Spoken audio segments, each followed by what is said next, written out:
In the first session, in the first exam attempt, when the shadows first lengthened, one stood.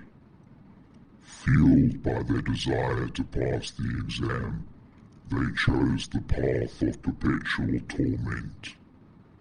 In their ravenous need to study, they found no peace, and with boiling blood, they scoured this exam practice video, seeking victory against the exam questions that had wronged them. And those that tasted the bite of their pen named them the Exam Slayer. Now that I've had my fun, let's work through some practice questions for the CompTIA Security Plus exam with my explanations and reasonings.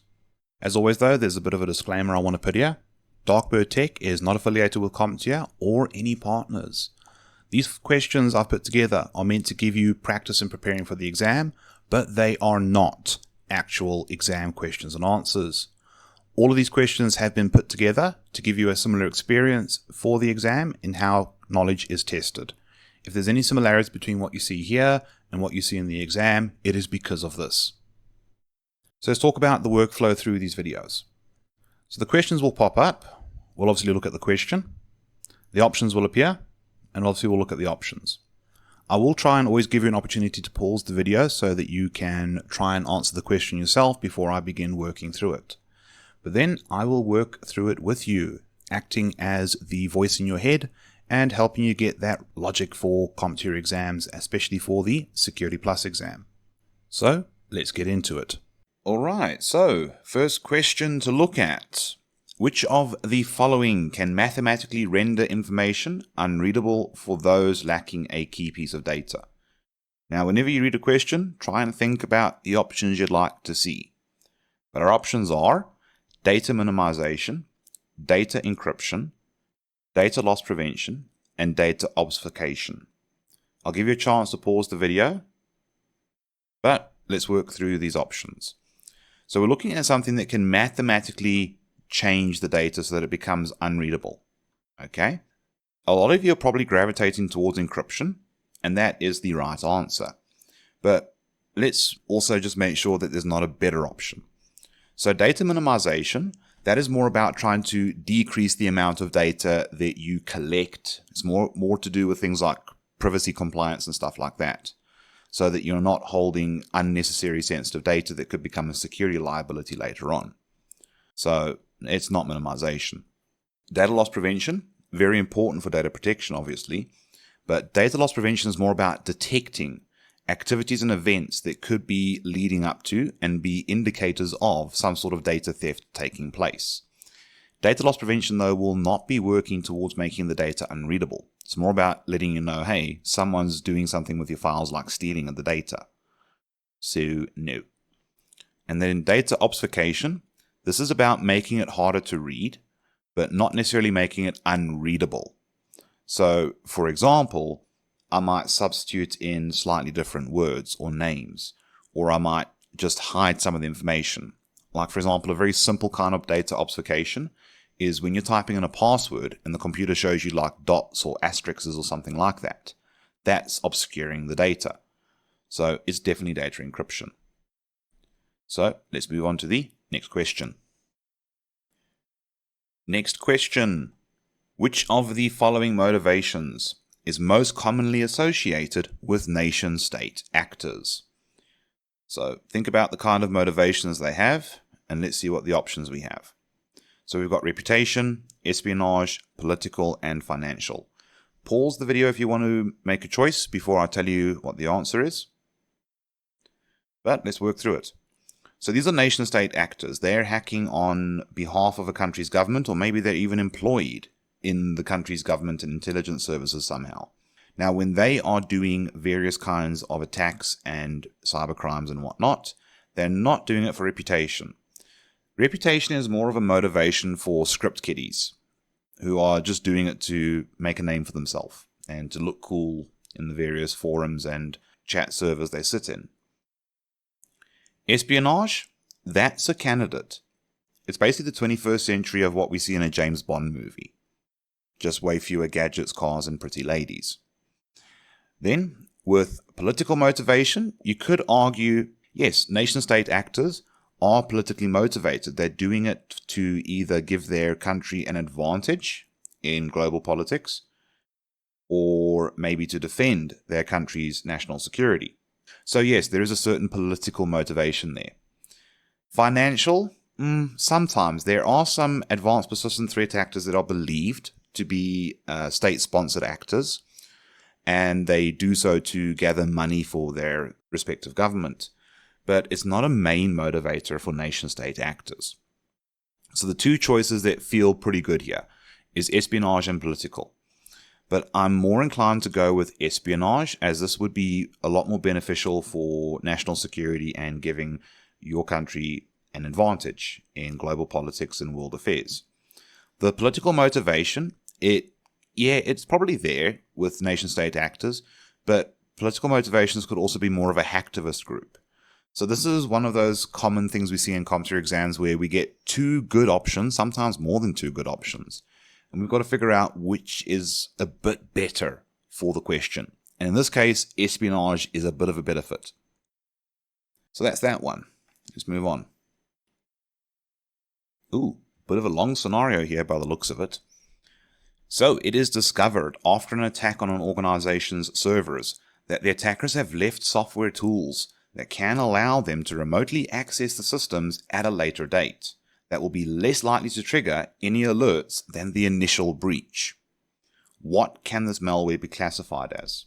So let's see what kind of malware they're presenting us with and see if we can eliminate it and figure out what the best option is here. So we've got a worm, we've got a virus, we've got a Trojan, and we've got a backdoor. Now we can eliminate worm and virus pretty quickly here. There's a few reasons. First of all, worms and viruses are designed to spread on their own. Worms can do it on their own. Viruses do need a trigger, but once they get their trigger, they're able to autonomously act and spread. Now, this situation described the attackers went and added the malicious thing to the system, not another piece of software. Secondly, this ability for them to attack and remotely access the organization at a later date in a more stealthy way is not likely to be a virus or a worm, because viruses and worms do tend to be a little bit more evident and noticeable than what's been described here. So I'm not inclined to go with those two straight away. Trojan and backdoor sound more plausible for this scenario. So Trojan, it could potentially be a Trojan because early Trojans were often used as a way to add some sort of exploit to a system that the attacker could later take advantage of.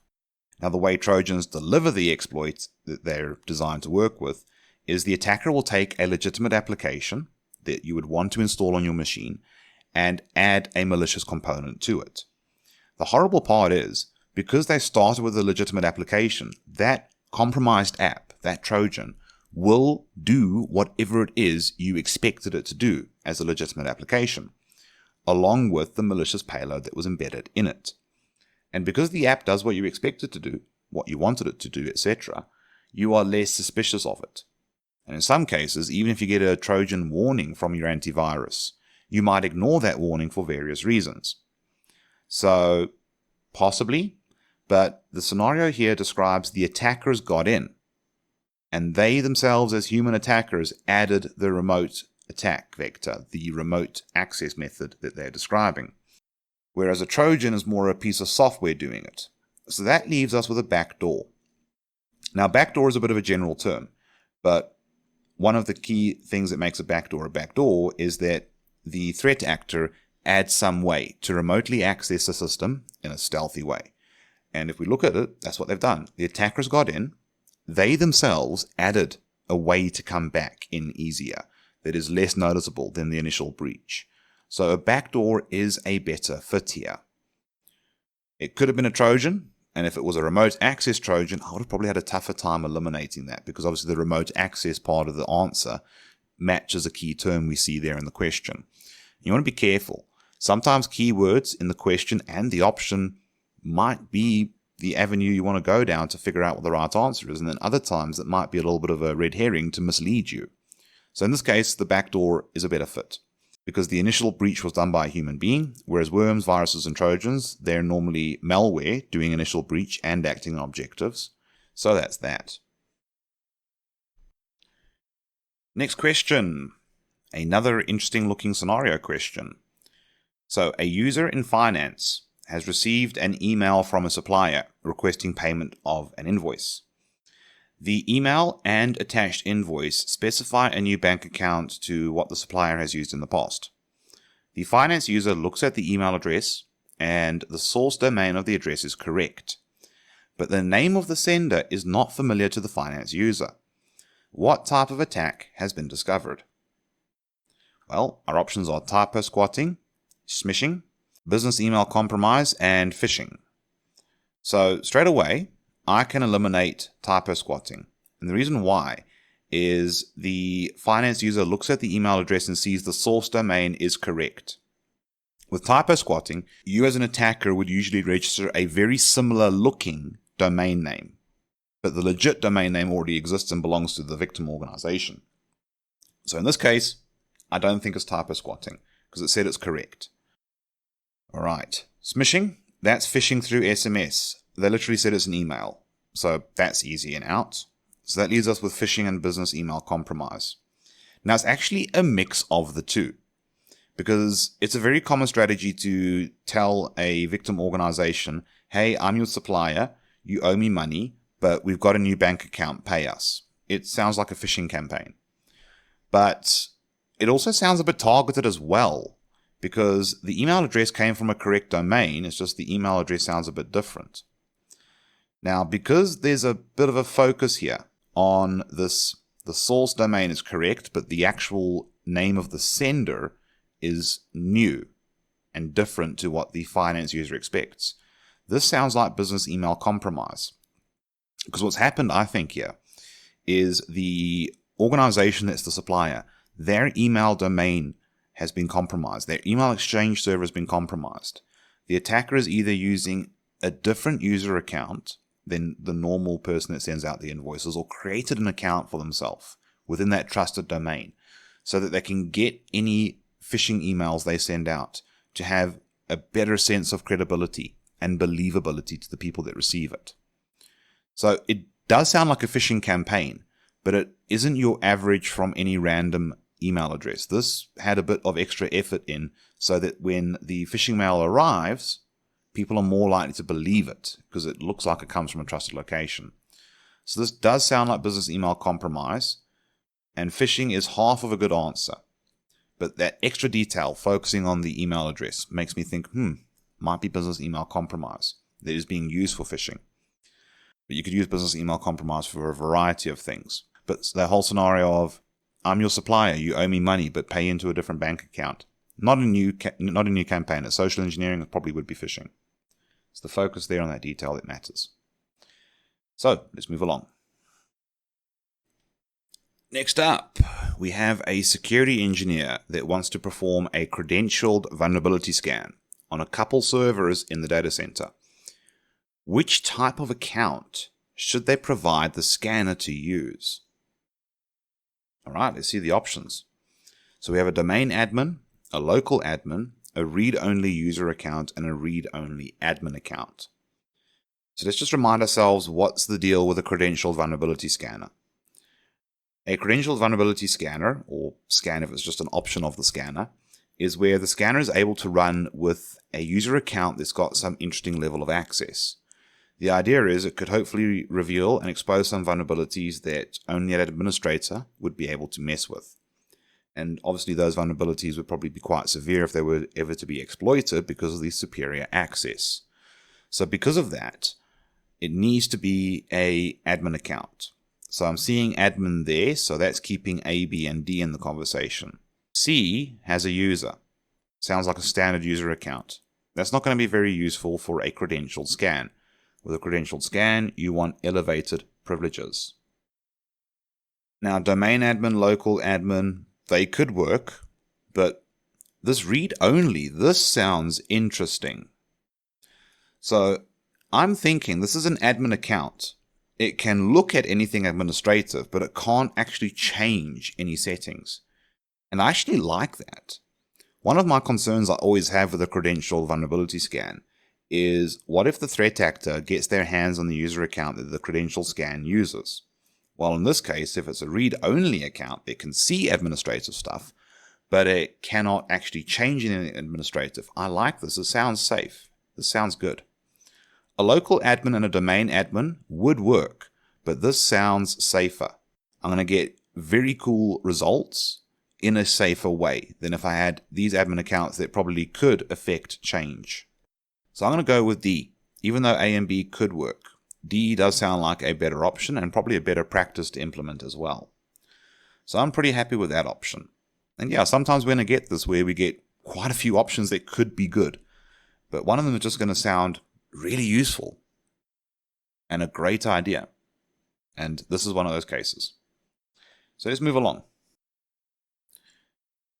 So, which of the following is a drawback to consider when implementing automation and orchestration in security operations? So pause if you need to, but our options are keeping the baselines updated, technical debt, employee retention, and resolving configuration drift. Now we're looking for drawbacks. Now I personally don't think keeping the baselines updated is a drawback because that's just normal operations. Technical debt, it could be, we'll come back to that. Employee retention could be a concern, as some people might feel it's threatening their jobs, or some organization leadership might see it as an opportunity to reduce headcount, which hopefully doesn't happen because that's very short-sighted business leadership. And then we have resolving configuration drift, which is kind of why we would like to do a bit of security orchestration and automation. Now, in terms of the two left behind, technical debt and employee retention, automating and orchestrating security is sort of like software development. In that case, if you move fast and you keep making changes, but you don't do it sustainably, you could land up having a lot of stuff you've got to go back and fix. Employee retention, I don't see that being too big an issue, unless the organization has some bad management practices taking place, which is entirely possible. But for a technical exam like CompTIA Security Plus, we want to try and stick with things that are more realistic in all workplaces, regardless of people and personalities. So I'm going to go with technical debt here.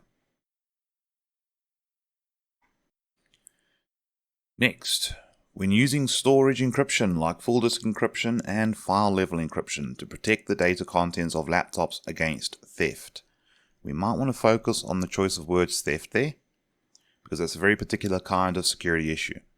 Which kind of security is being attempted? So I'll give you a chance to pause if you need to, but our options are confidentiality, integrity, availability, and non-repudiation. Now, in terms of cryptography, it's not really an availability tool, so we can take that out. Non-repudiation, maybe. We can use cryptography as a way to prove non-repudiation, but we are looking at storage encryption, not network encryption. And the thing is, network encryption helps with non-repudiation, whereas storage encryption is more about protecting the data. So that leaves us with confidentiality and integrity, both of which are goals of encryption and what it helps us achieve for our cybersecurity. I would say confidentiality is more likely to be the goal here, because if the laptop is stolen, then we at least have a little bit of protection going on with full disk if they try and transplant the disk to another machine. And then with file level encryption, even if they do manage to boot the machine successfully, if they cannot log in, they probably will not be able to decrypt the data files that the user has access to. It's not so much integrity. Integrity is again more of a network encryption benefit than a storage encryption benefit. So let's go with confidentiality. If that felt a little bit too easy and too straightforward, well, sometimes it is, and that can be the trick to the question. Otherwise though, let's move along. What can be used to prevent users from trying to self-reset their passwords multiple times over until they can reuse their previous password? Choose two. Okay, so we have to pick more than one option in this one. And remember, when you're doing the CompTIA exam, if you ever see that at the end of the question, make sure you pick two. Sometimes the question might be very long, and you might forget how many you need to pick. So just double check if you have to choose more than one option.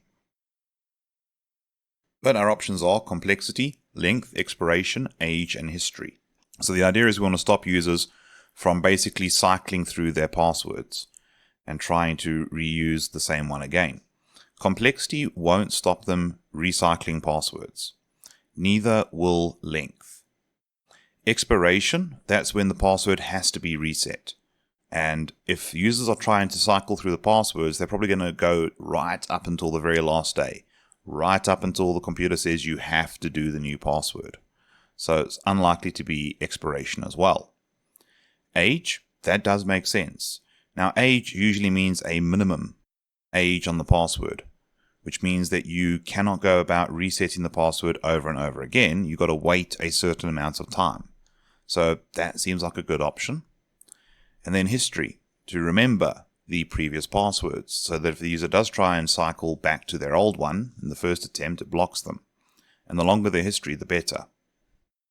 So those two do seem quite good as a way to stop users cycling back to their old passwords. So let's move along. Got a bit of a big one here. An offsite backup storage facility recently had a break-in. Although no organization's backups were accessed during the break-in, your employer is concerned if this were to happen again and backups were to be accessed.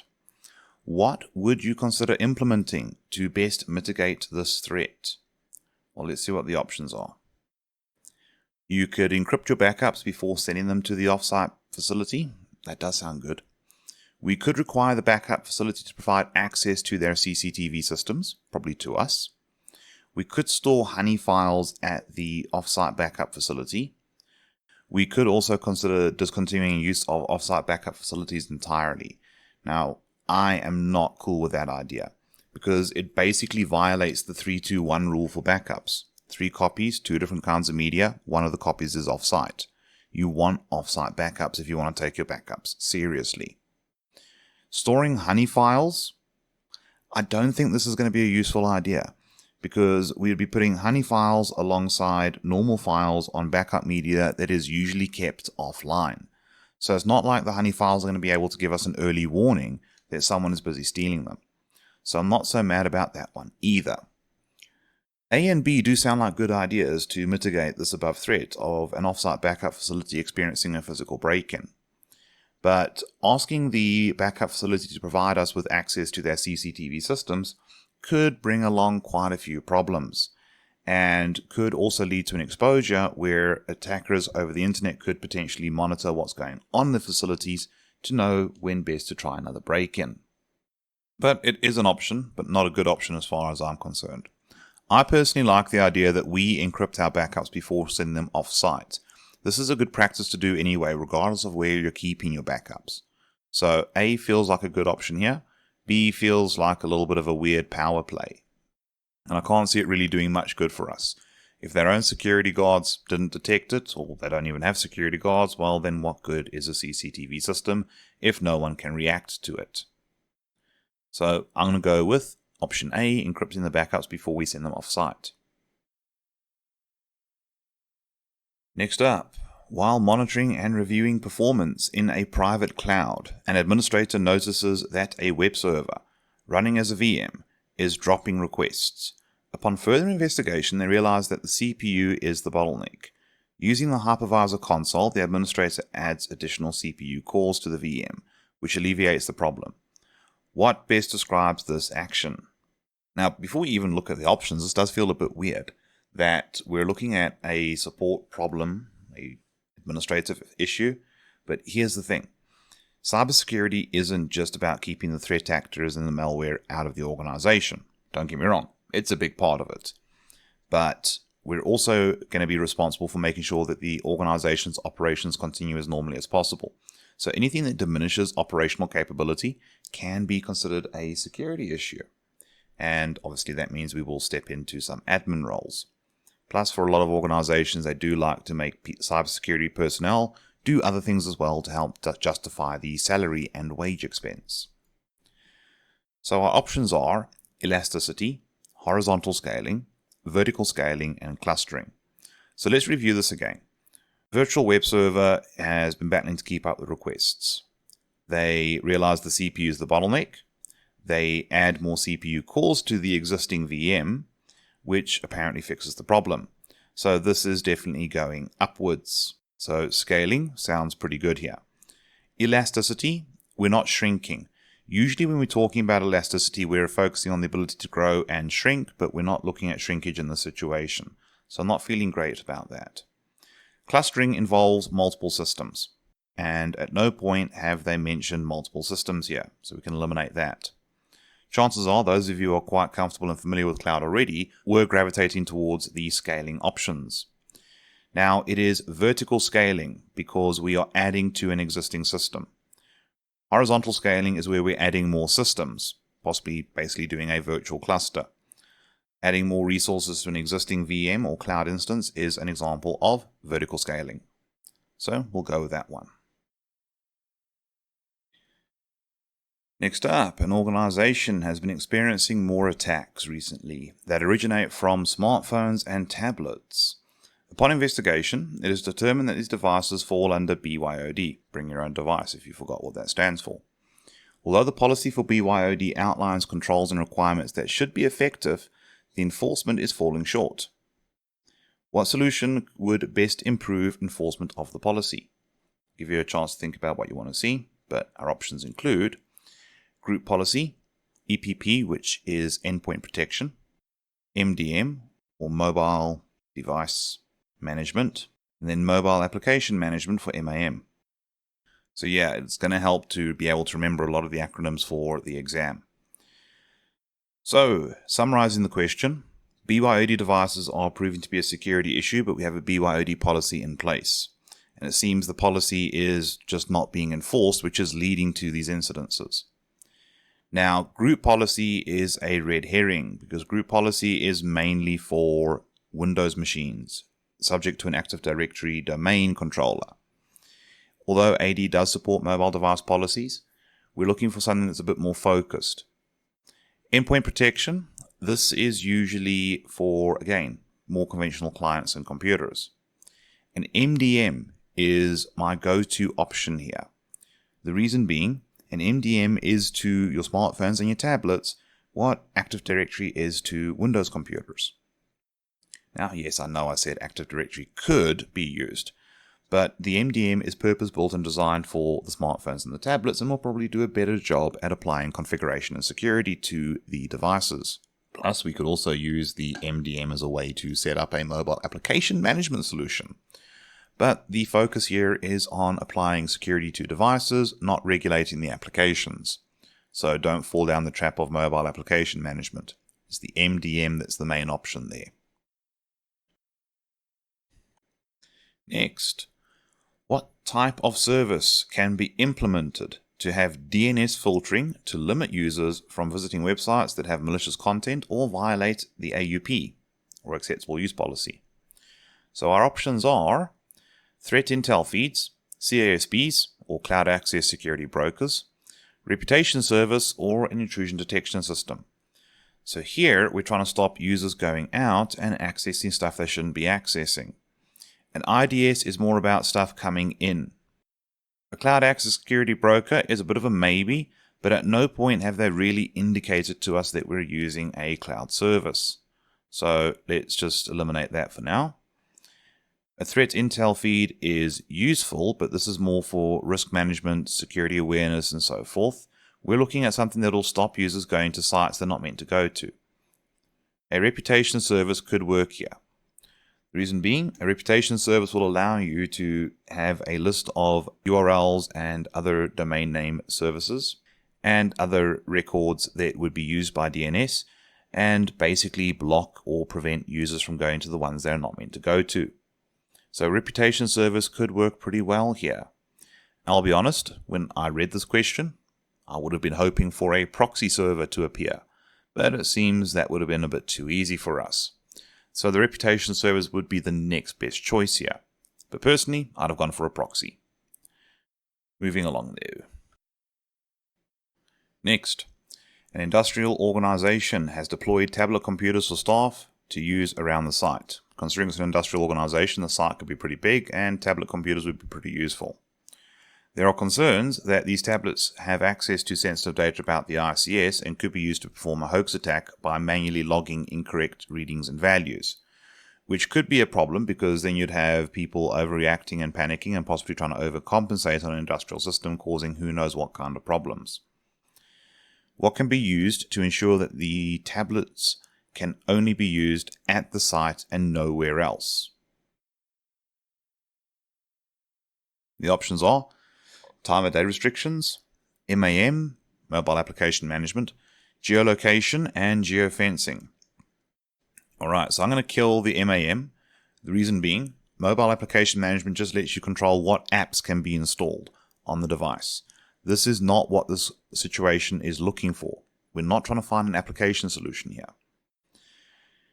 Time of day restrictions, that could be useful, but we're looking at a nowhere else, whereas this is a when type of thing. So, nah. This leaves us with geolocation and geofencing. Now, the answer we're looking for is geofencing, which is a restriction based on location. Or, alternatively, you could say it's also access based on location as well. Either way, it will rely on the geolocation service. But the geolocation service doesn't apply the security, it's just the tool the security uses so that the tablet knows whether it's in the right place or not. Geofencing is the thing that will actually prevent the tablet from being used away from that site. So at least we've stopped the issue around somebody trying to mess around with the systems while they're at home, or somebody stealing this tablet and using it away from the site. So that should be a pretty decent option for this situation. As part of monitoring and incident response, an organization wants to periodically monitor network traffic going through critical parts of the network infrastructure, including the content of the traffic. What type of tools should be used? Pause and think about the kinds of tools that you could use for doing this, and then let's see if any of the tools pop up here. So we have a SIEM solution, a DLP, packet capture, or NetFlow.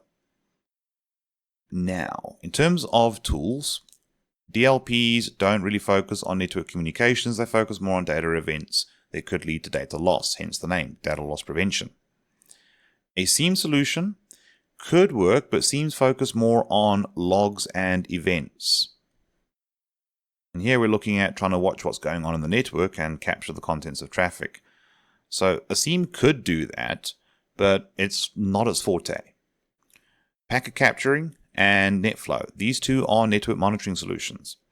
And the catch with NetFlow is NetFlow shows you network traffic volumes across your environment, and it's mostly around like performance monitoring and stuff like that. Now, performance monitoring is useful for security if you're looking for things like denial of service and DDoS attacks, but that's not what they're after here. They're looking at wanting to do an inspection. And a packet capturing tool would be a way better choice here, because that would let me make copies of the traffic to analyze, investigate, and understand, and even inspect its contents. So we'll go with a packet capturer this time rather than NetFlow. If we were looking at trying to monitor network performance and indicators of potential denial of service conditions, yeah, NetFlow would be great, but not in this situation. Ooh, a short question. Which document tracks who has had access to evidence that relates to a cyber crime? Let's see what the options are. Evidence log, incident report, forensic report, and chain of custody. Pause if you want to think about it. But let's work out what it is and what it isn't. So it's not the incident report, although it might reference who did what. It's not focusing on who had access to evidence. The forensic report, it would include this, but the main document that keeps track of who has had access to evidence would be chain of custody. If you were feeling evidence log, that was your red herring distraction option. But the evidence log just tracks what evidence we have. Chain of custody is who had access to the evidence, whereas the log is just what is evidence and what we have that is evidence. And the reports might reference it, they might mention details, but their job isn't to definitively track who had access to the evidence. Next up, a senior security team member is developing a document that lists accessible tools and mechanisms for remote users to securely access the workplace. What type of document will this become? Our options are a policy, standard, procedure, or a guideline document. Give you a chance to think about it if you want, but straight off the bat, I'm going to eliminate a policy. The reason why is because they're talking about tools and mechanisms, and a policy won't cover that unless you want to be updating that policy every time you move to a different tool, upgrade it, whatever. A standard is a pretty good option here, especially because we're defining tools and mechanisms, but we're not trying to say how you must do your work, how you must do your connection. We're saying these are the following resources, utilities, and applications and encryption services we're going to be looking at. So it sounds like they're developing a standard. Not so much a procedure, so I'm going to take that one out. A guideline, that's normally to help you be policy compliant when your standardized procedures or your standard operating procedures are unable to help you. So I'm going to eliminate a guideline here. That leaves us with the standard as the best option. These are some of the more annoying questions because it's just paperwork stuff, but that's that. Next up, a web server is experiencing a significant number of injection attacks. Interesting. Installing a web application firewall, or WAF, blocks many of these attacks before they reach the web service. How has the risk been altered? Well, we've got the reduction of the severity, we've removed the vulnerability, we've reduced the probability, or we removed the threat. Now, I'm a little bit apprehensive to say we removed the threat, mainly because the web application firewall could be bypassed. So we don't ever really comfortably say we removed the threat, but we can say we've definitely reduced it. All right. In terms of the severity, I wouldn't say we've reduced the severity, we've drastically reduced and stopped the attack.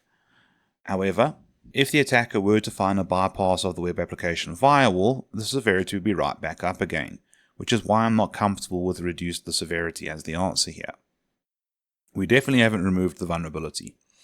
What we've done is we put a preventative control in front of whatever is vulnerable. What we have successfully done, though, is definitely reduce the probability that the attacker will be successful. As we are now catching the attack, we are stopping these injection attempts before they're reaching the web service. So we've definitely reduced the probability that the attacker will be successful here. This is one of those questions where you would definitely have to think carefully about what would be the best answer, because at least A and C are both very, very good options. We didn't remove a vulnerability, we didn't remove a threat, but we definitely did reduce things. But we definitely reduced the probability more than the severity.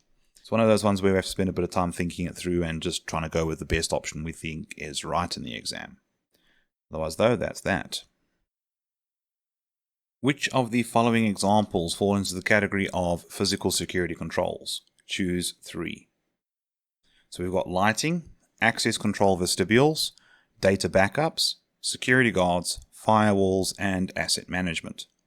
I'll give you a chance to think about it, but pause if you want to, but let's get into it. So I'm going to very quickly eliminate a data backup. Although yes, we are making a copy of the data, we are talking about data security here, and they are after physical security controls. Firewalls, although they are a physical thing, they are more for network security. Now this leaves us with access control vestibules, lighting, security guards, and asset management. So let's see. Lighting does feel like a pretty good option because that helps improve visibility, especially at night. So that can discourage attackers from trying to break in. Access control vestibules, formerly known as man traps, definitely could be an option as well. Now the security guards and the asset management, that's a tricky one because we say choose 3 and those two seem pretty good already. That means it's one of those two. Now security guards definitely are physical security, but so is asset management in that it helps me track my assets. But usually we want asset management and asset tracking so that we know what devices, equipment, and services we have so that we can apply appropriate security to them, but not necessarily just physical. And they did specify physical security in the question. not physical and digital. So A, B, and D seem to be the best fit for this question. Let's move along. Next up, in the context of cybersecurity, a network of fake systems that mimic real systems with closely monitored vulnerabilities is called what? We've got honeypot, honeynet, honeyfile, and canary system. Now, chances are a lot of you are probably gravitating towards the honeynet because they did say a network of fake systems. And in that case, yes, a honeynet is the good option here. But why is it not the rest? Well, a honeypot is just one system, not a network. Honeyfiles, these are fake files on a real system, so no. And a canary system? No, that's usually one device, not a network, and canaries are designed to be very fragile and act as more of an early warning. Whereas a network of fake systems that are meant to mimic real systems, that's more of a decoy. The canary system is just meant to be a very fragile service that we can notice when it goes down. We're not trying to deceive the attacker here. So, yeah, although canary systems are pretty cool, honeynet is the appropriate one for this question. Next, which of the following do not fall under asymmetric encryption? Choose 3. We're probably going to see cryptographic standards or cryptographic ciphers here. Let's see what we get. Ciphers. So we have AES, 3-DES or triple DES as is more commonly known, DHE or Diffie-Hellman ephemeral, ECC elliptic curve cryptography, RC4 or reverse cipher 4, and RSA or reverse Shamir-Edelman. So we're looking for which of the following do not fall under asymmetric. In other words, find the symmetric. Alright, AES, that is a symmetric algorithm. 3-DES, it's a symmetric algorithm. Diffie-Hellman ephemeral, that is asymmetric, so we do not pick that. Elliptic curve cryptography is a type of asymmetric, we do not want that. RC4, it is symmetric. RSA is asymmetric. This is one of those questions where you do need to be able to categorize your cryptographic ciphers and understand the differences between them. Next, which AES key length provides the highest level of security? So we've got 128-bit, 192-bit, 256-bit, and 320-bit, which I know last one straight away is wrong. You don't get a 320-bit AES key. So that was easy. But hang on, we got to figure out the other 3. So we're looking for which key length provides the highest level of security. Well, generally, longer is better. Sorry, gentlemen. But obviously, this one's not valid. In other words, there is no 320-bit length key with AES. So longer is better means 256-bit. Although 192 and 128 are pretty decent cryptographic key lengths for a symmetric algorithm, 256-bit is the better one because it is the longer overall. Scenario. A company has recently experienced a data breach due to a phishing attack. Which of the following measures would be most effective in preventing such incidences in the future? So our options are installing an EPP, conducting regular employee security awareness training, implementing a new firewall, and increasing password length requirements to 12 characters. So I'll give you a chance to pause and think about this if you want to. Now, all of these are good ideas, and these ideas are worth implementing at some point. So let's focus on the details of the scenario. We had a data breach due to a phishing attack. It doesn't specify whether there was any malware, so that could eliminate EPP. Conducting regular employee security awareness training, that could definitely help with phishing because phishing is a type of social engineering, so that could help prevent phishing. So we're going to keep B in the equation for now. Implementing a new firewall. Again, because there was a phishing attack and social engineering, it could have easily been able to get past the firewall, so I'm not too mad about that one. And increasing password length requirements to 12 characters. Could be, depending though on how the attacker exploited and gained access. It doesn't specify that any employees gave up credentials. And even if they do give up credentials, having a longer password doesn't make you any less resilient to being socially engineered. At the end of the day, social engineering is all about trying to manipulate people, and if the attacker did convince the user to give a password, whether it's 8 characters, 12 characters, or 1,200 characters, the user still gave the password over. So I think conducting the awareness training might do more good here. And the key part about this is the regular aspect of the awareness training. So B does feel like the best fit. But if you still believe that the other options are good, correct, they are good ideas for security, but we're focusing on a particular incident that we want to try and minimize happening again. One of the interesting things about cybersecurity is once you've had one kind of attack happen to you, the chance of that type of attack happening again in the near future is pretty high, or even the distant future, because the attacker now knows that you are susceptible to that particular technique. Next, a security administrator needs to implement a zero-trust security model. Which of the following principles best aligns with this model? We'll definitely have to look to see what we get before we try and plan it out.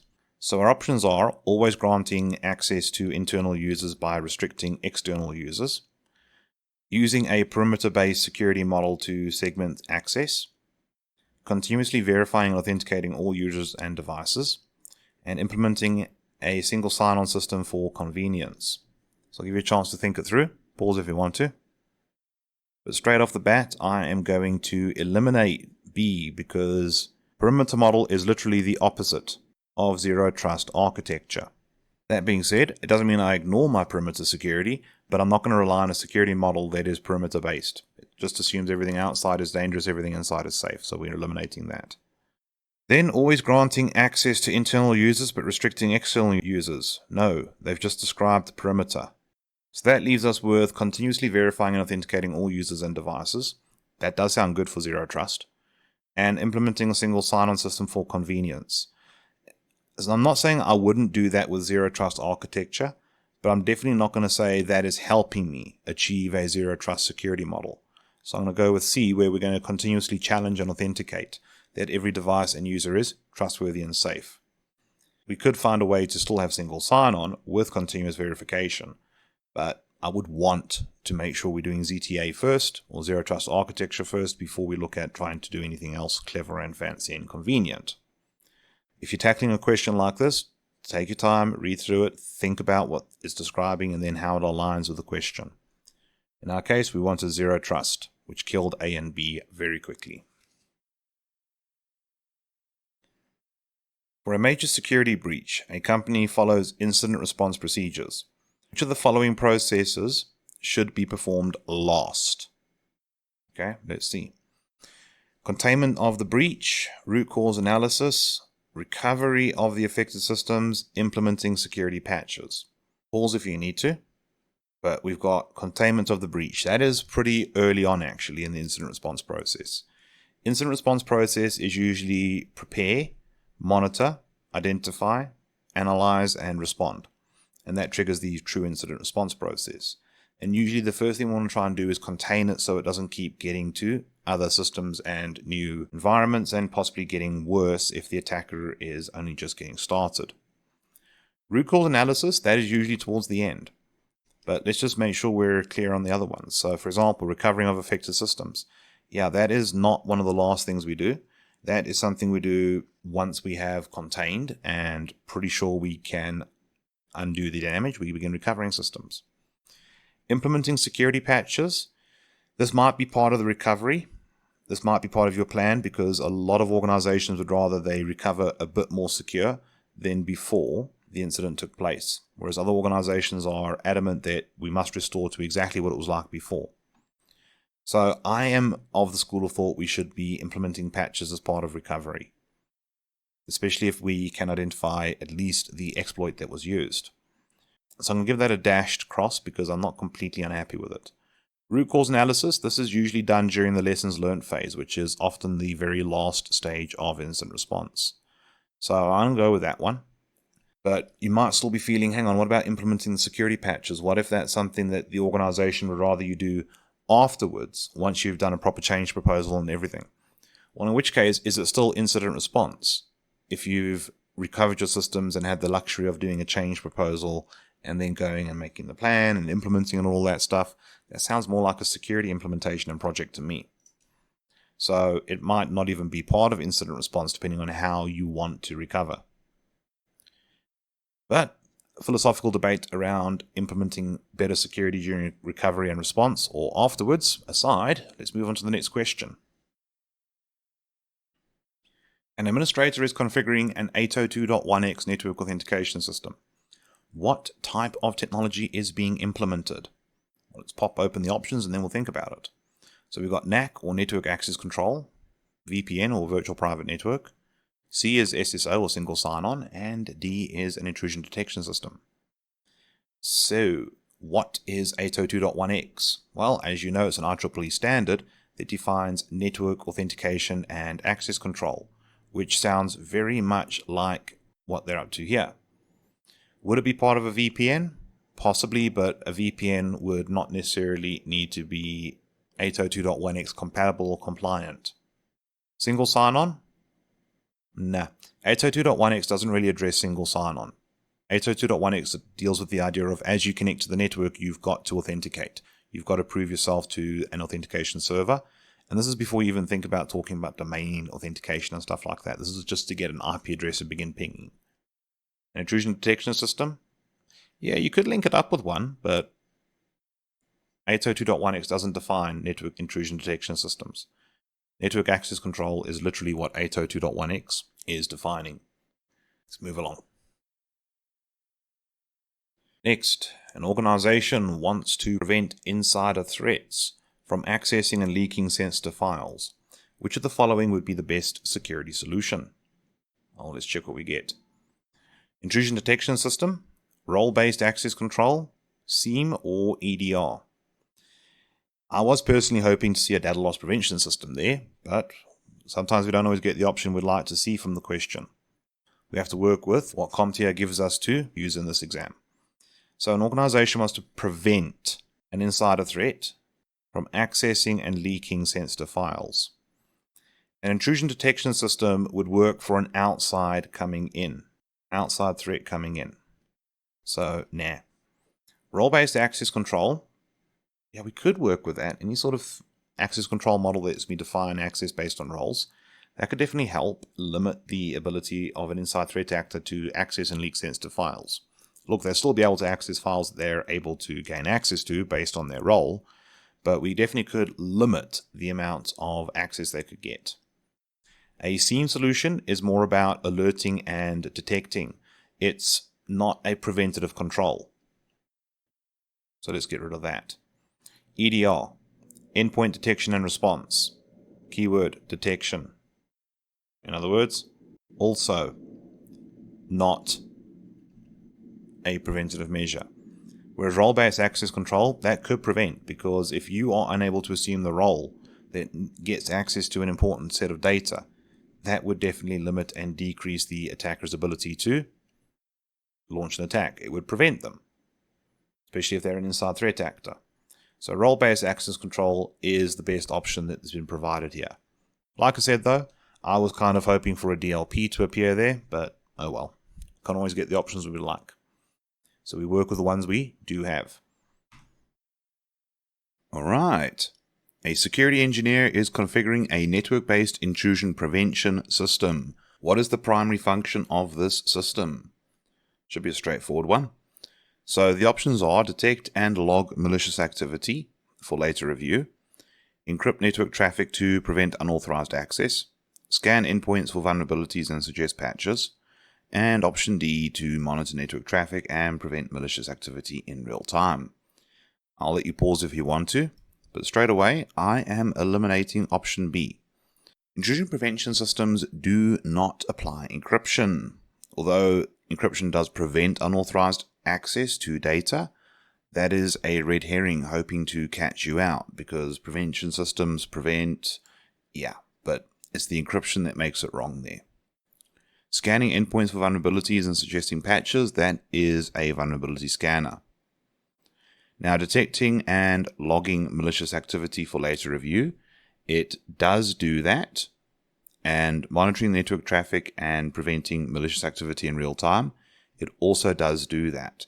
So option A is true, but it's true for IDSs and IPSs too.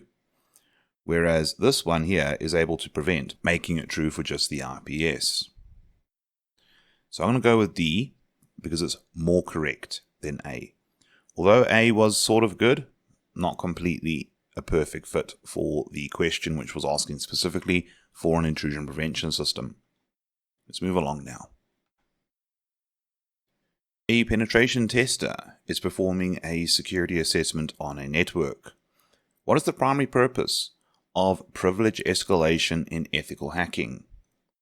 So our options are to gain higher level access than initially granted, to extract passwords from user accounts, to avoid detection while testing vulnerabilities, or to test social engineering techniques. So pause if you want to, but I'm feeling pretty good about option A, to gain high level access than initially granted, because that is literally what privilege escalation is all about. But would privilege escalation help extract passwords from user accounts? Yes, it would, but it's not the primary purpose of it. Could be a consequence of it, so I'm just going to sort of put one line through it for now. To avoid detection while testing vulnerabilities. Well, privilege escalation could give me that ability to erase logs, but as a pen tester, you're not too worried about being detected unless you're wargaming the pen test, where you have the blue team or the defenders busy trying to stop you. And to test social engineering techniques? Well, yes, gaining privilege escalation would prove social engineering works if that's how you gain the escalated privilege. But the main benefit is to get better access for whatever else it is you want to do. Everything else here feels like secondaries or follow-ons from gaining that privilege escalation and better access rights. So let's move on now. Which regulatory compliance most directly affects the operation of a bank offering point-of-sale systems? So our options are HIPAA, GLBA, SOX, and PCI DSS. Now this is a question that requires you to be at least familiar with some of the regulatory frameworks and compliance requirements, at least at a surface level. So HIPAA, that's the Healthcare Information Portability Act. That's personal healthcare information. I don't see how a bank with point-of-sale systems would be worrying about that. In fact, point-of-sale systems, let's work with that. Point-of-sale systems, those are card machines. PCI DSS, Payment Card Industry Data Security Standard. SOX and GLBA, although related to finance, are not for the banks offering point-of-sale. So this question is pretty quick and straightforward if you remember what the standards are all about. PCI DSS, it's the right answer. Next one, scenario. It has been discovered that a team of system administrators have been sharing information and discussing projects over a messaging tool that is part of a cloud vendor's offerings, but the messaging tool has not been tested and approved of by the organization. Which term best describes this usage? So our options are shadow IT, system integration, data exfiltration, and vendor management. I'll give you a chance to think about it. Pause if you want to.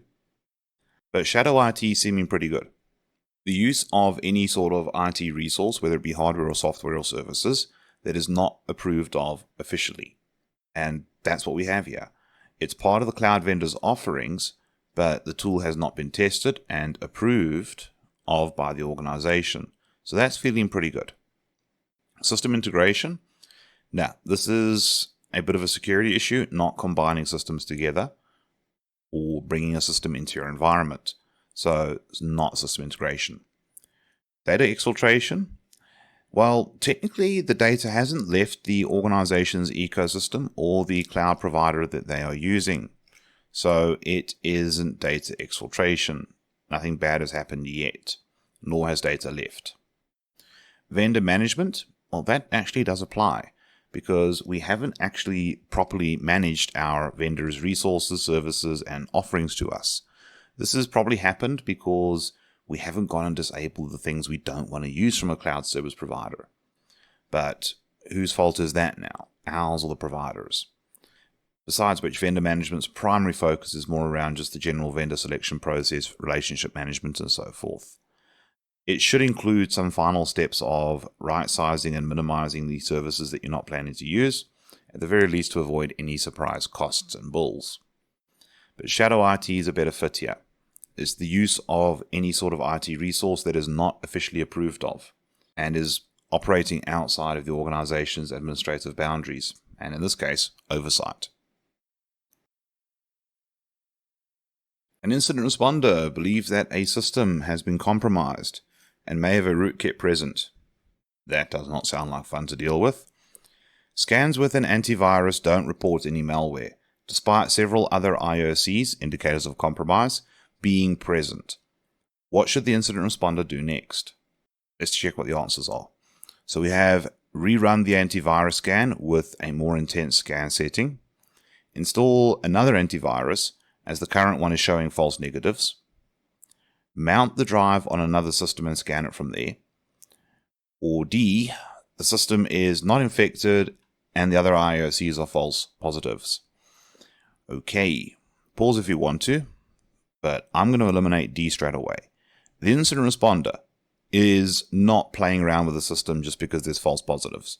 This system has been hit, and we would rather treat IOCs as true regardless of anyone's opinions. Plus, we haven't got full insight into the scenario, but I'd have a feeling that an incident responder would be looking at tactics, techniques, and procedures, and based on this attack, if they believe that there's a rootkit, it's probably because this is the common MO, the common tactics, techniques, and procedures used in whatever this attack is. Rerunning the antivirus on the existing system with a more intense scan setting may work, or it may not. Rootkits are very good at hiding from the antivirus, so that's not going to help much. Nor would installing another antivirus, although it could help. If a rootkit's hiding from the current one, it's probably going to do a fairly good job of hiding from another. Although I am going on the assumption that this organization that has this issue and incident has got a decent antivirus. So let's look at option C, because that one still looks pretty decent. Mounting the drive on another system and scanning it from there. Well, if you mount it on another system as a read-only and scan it from there, that could definitely help make it a lot easier to pick up on the rootkit and stop it. A lot of rootkits will try and start up with the operating system and will then be able to take advantage of that operating system's services to hide itself from any security solutions. So I am digging option C. Plus, we could mount it in a way that allows us to also inspect it using maybe a Linux machine, if it's a Windows system, or vice versa. But then again, I'm starting to overthink the scenario a little bit too much, and that's something you want to be very, very careful about, is that you don't overthink some of these questions. Otherwise, you could convince yourself that every answer is good.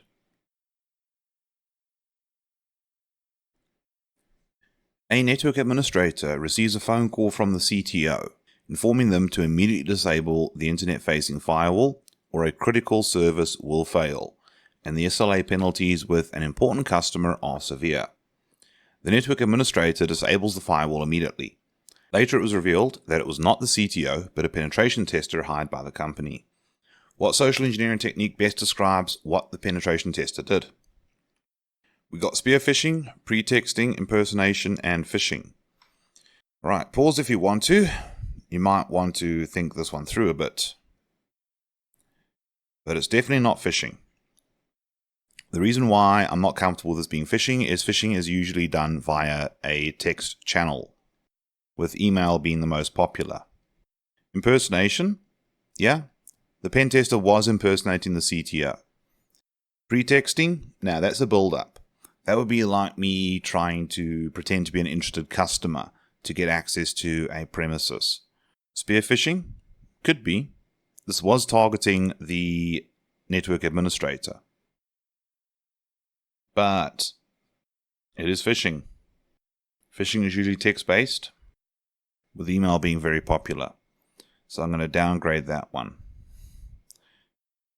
Impersonation does make sense. That's what the pen tester was doing. They were impersonating the chief technology officer. But this is one of those ones where the answer is a little bit fuzzy and all the options are good. So this is possibly a situation in the exam if you're agonizing over picking one, flag it for review, come back later. You might think better with a clearer head. Plus your subconscious will chew on this as well.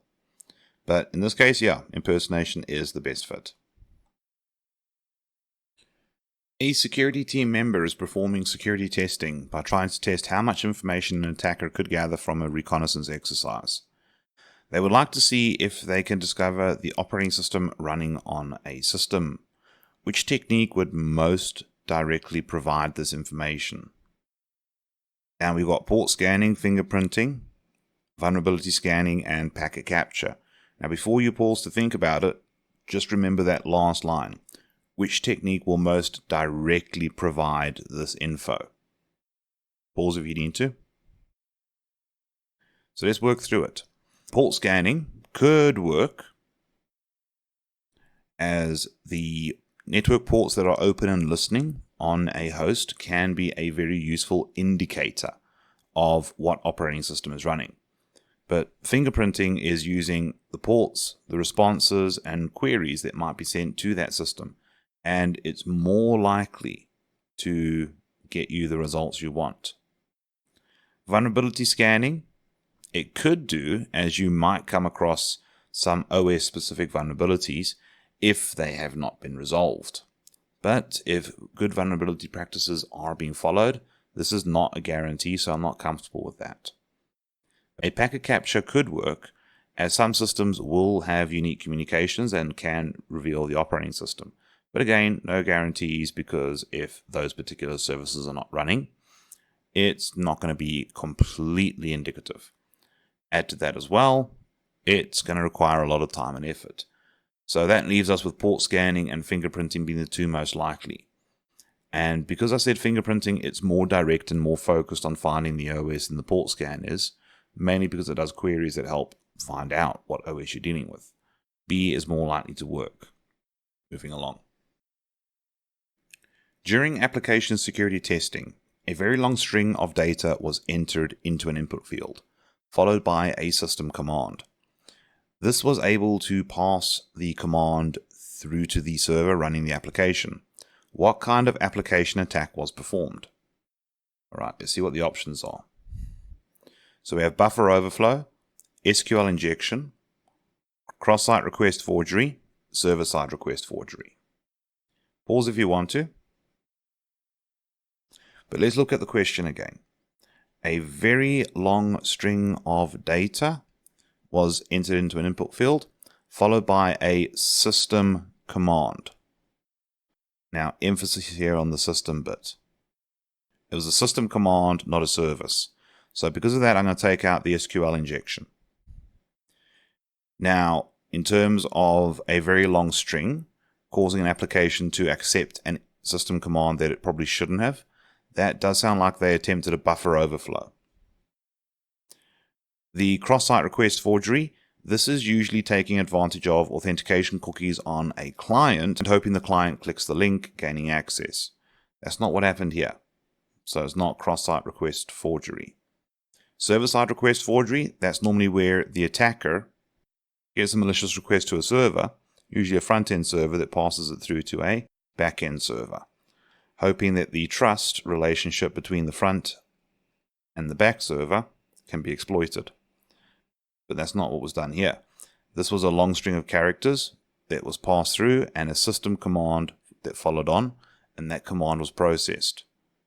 Buffer overflow. Now, some of you might still be really focusing on the SQL injection. But remember, structured query language is a service.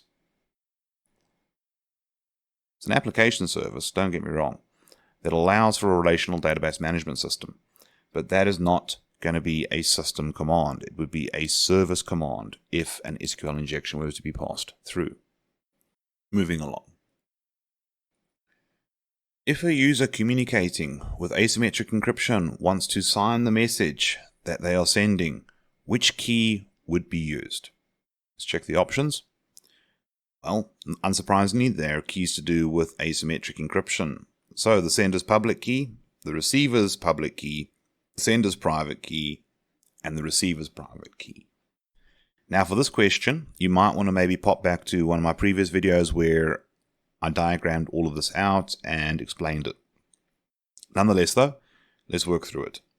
So the idea is to digitally sign a message. Now when you digitally sign a message, you encrypt with your private key. You send it, and the recipient will decrypt with the public key. Now the private key is fine as long as it never gets sent. And the only person that could encrypt something with a private key that could be decrypted with a corresponding public key that they would have shared earlier would be the original sender.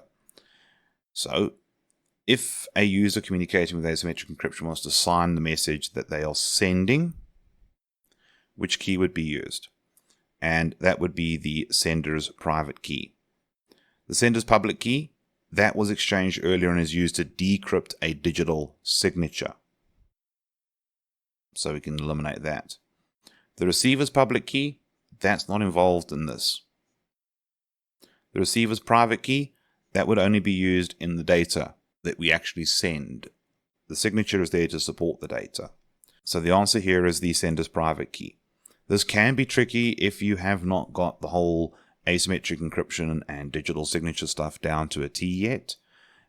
But that is what sometimes is done to make some of these cryptographic questions quite challenging, is to focus on a very small detail and then flood the options with a load of viable candidates. Otherwise though, let's move along. Next, a user in the finance department needs to request an administrator to grant access to others to access files that the user would like to share. This is an example of which access control model. So we've got DAC, MAC, ABAC, and role-based access control. So let's just run through those again, and then I'll give you a chance to pause. So DAC is discretionary access control. MAC, in the context of access control, is mandatory access control. ABAC would be attribute-based, and role-based is always typed out fully because we don't want to confuse it with rule-based. Alright, so pause if you need to. So, reviewing what we have here, the administrator must grant access. That is not discretionary. Discretionary gives user control. Mandatory, it is sounding like mandatory access control because the access control to any shared resource is system enforced, which would mean that an administrator needs to adjust the system to grant access. ABAC, or attribute-based, there sounds like there are no attributes being used to enforce or grant access control, so it's definitely not that. And role-based, well, we're not seeing any user roles being given, like, for example, other people in finance or management or anybody like that. The finance department user is needing to go and ask an IT admin to grant access. So it's definitely mandatory and not role-based. After a physical penetration test is performed, and the testers successfully broke into the customer's premises, the project to improve the building's alarm system was approved. Which of the following sensors can be used to best detect movement inside the building after hours that will be difficult for intruders to bypass? Choose two options. Our options are an infrared sensor, an ultrasonic sensor, a pressure sensor, a noise sensor, and lastly a photoelectric beam sensor. So I'll give you a chance to pause and think about it, but remember we're looking for two options here, and there are pretty good options, so you have to figure out the best two. Pause though if you need to. Alright, so let's focus on some key terms and words here. So first of all, physical pen test team got in and was able to bypass security, and a project to improve the building's alarm system was implemented. That means we've already got an alarm system being used here. And which of the following sensors can be used to best detect movement inside after hours? Okay, so I'm going to eliminate the infrared sensor here for two reasons. Firstly, infrared motion sensors are very common for basic alarm systems, whether it be in a residential or a corporate building. And they are pretty easy to bypass. As long as you've got a piece of glass or a piece of cardboard, you can make it very difficult for the infrared sensor to pick up on the temperature fluctuation taking place. An ultrasonic sensor, on the other hand, that would pick up movement. simply because when the person's moving around with that piece of cardboard to try and block the infrared sensor, they are going to be moving, and ultrasonic waves being transmitted by the sensor are going to bounce back quicker or later than they would have previously until movement began. So that's going to work a lot better, even if the person does try and move super slowly. A pressure sensor, I do like those, but the problem with it is it relies on the person stepping on the sensor. Plus, the pressure sensor would normally be in a doorway, and it'll experience a lot of foot traffic, and wear and tear could cause it to fail. So I'm a bit concerned about that. A noise sensor, that could work pretty well, as no matter how quietly and stealthily you try to break in, you will be making a noise, and after hours, any noise would be suspicious and weird. So that seems pretty good.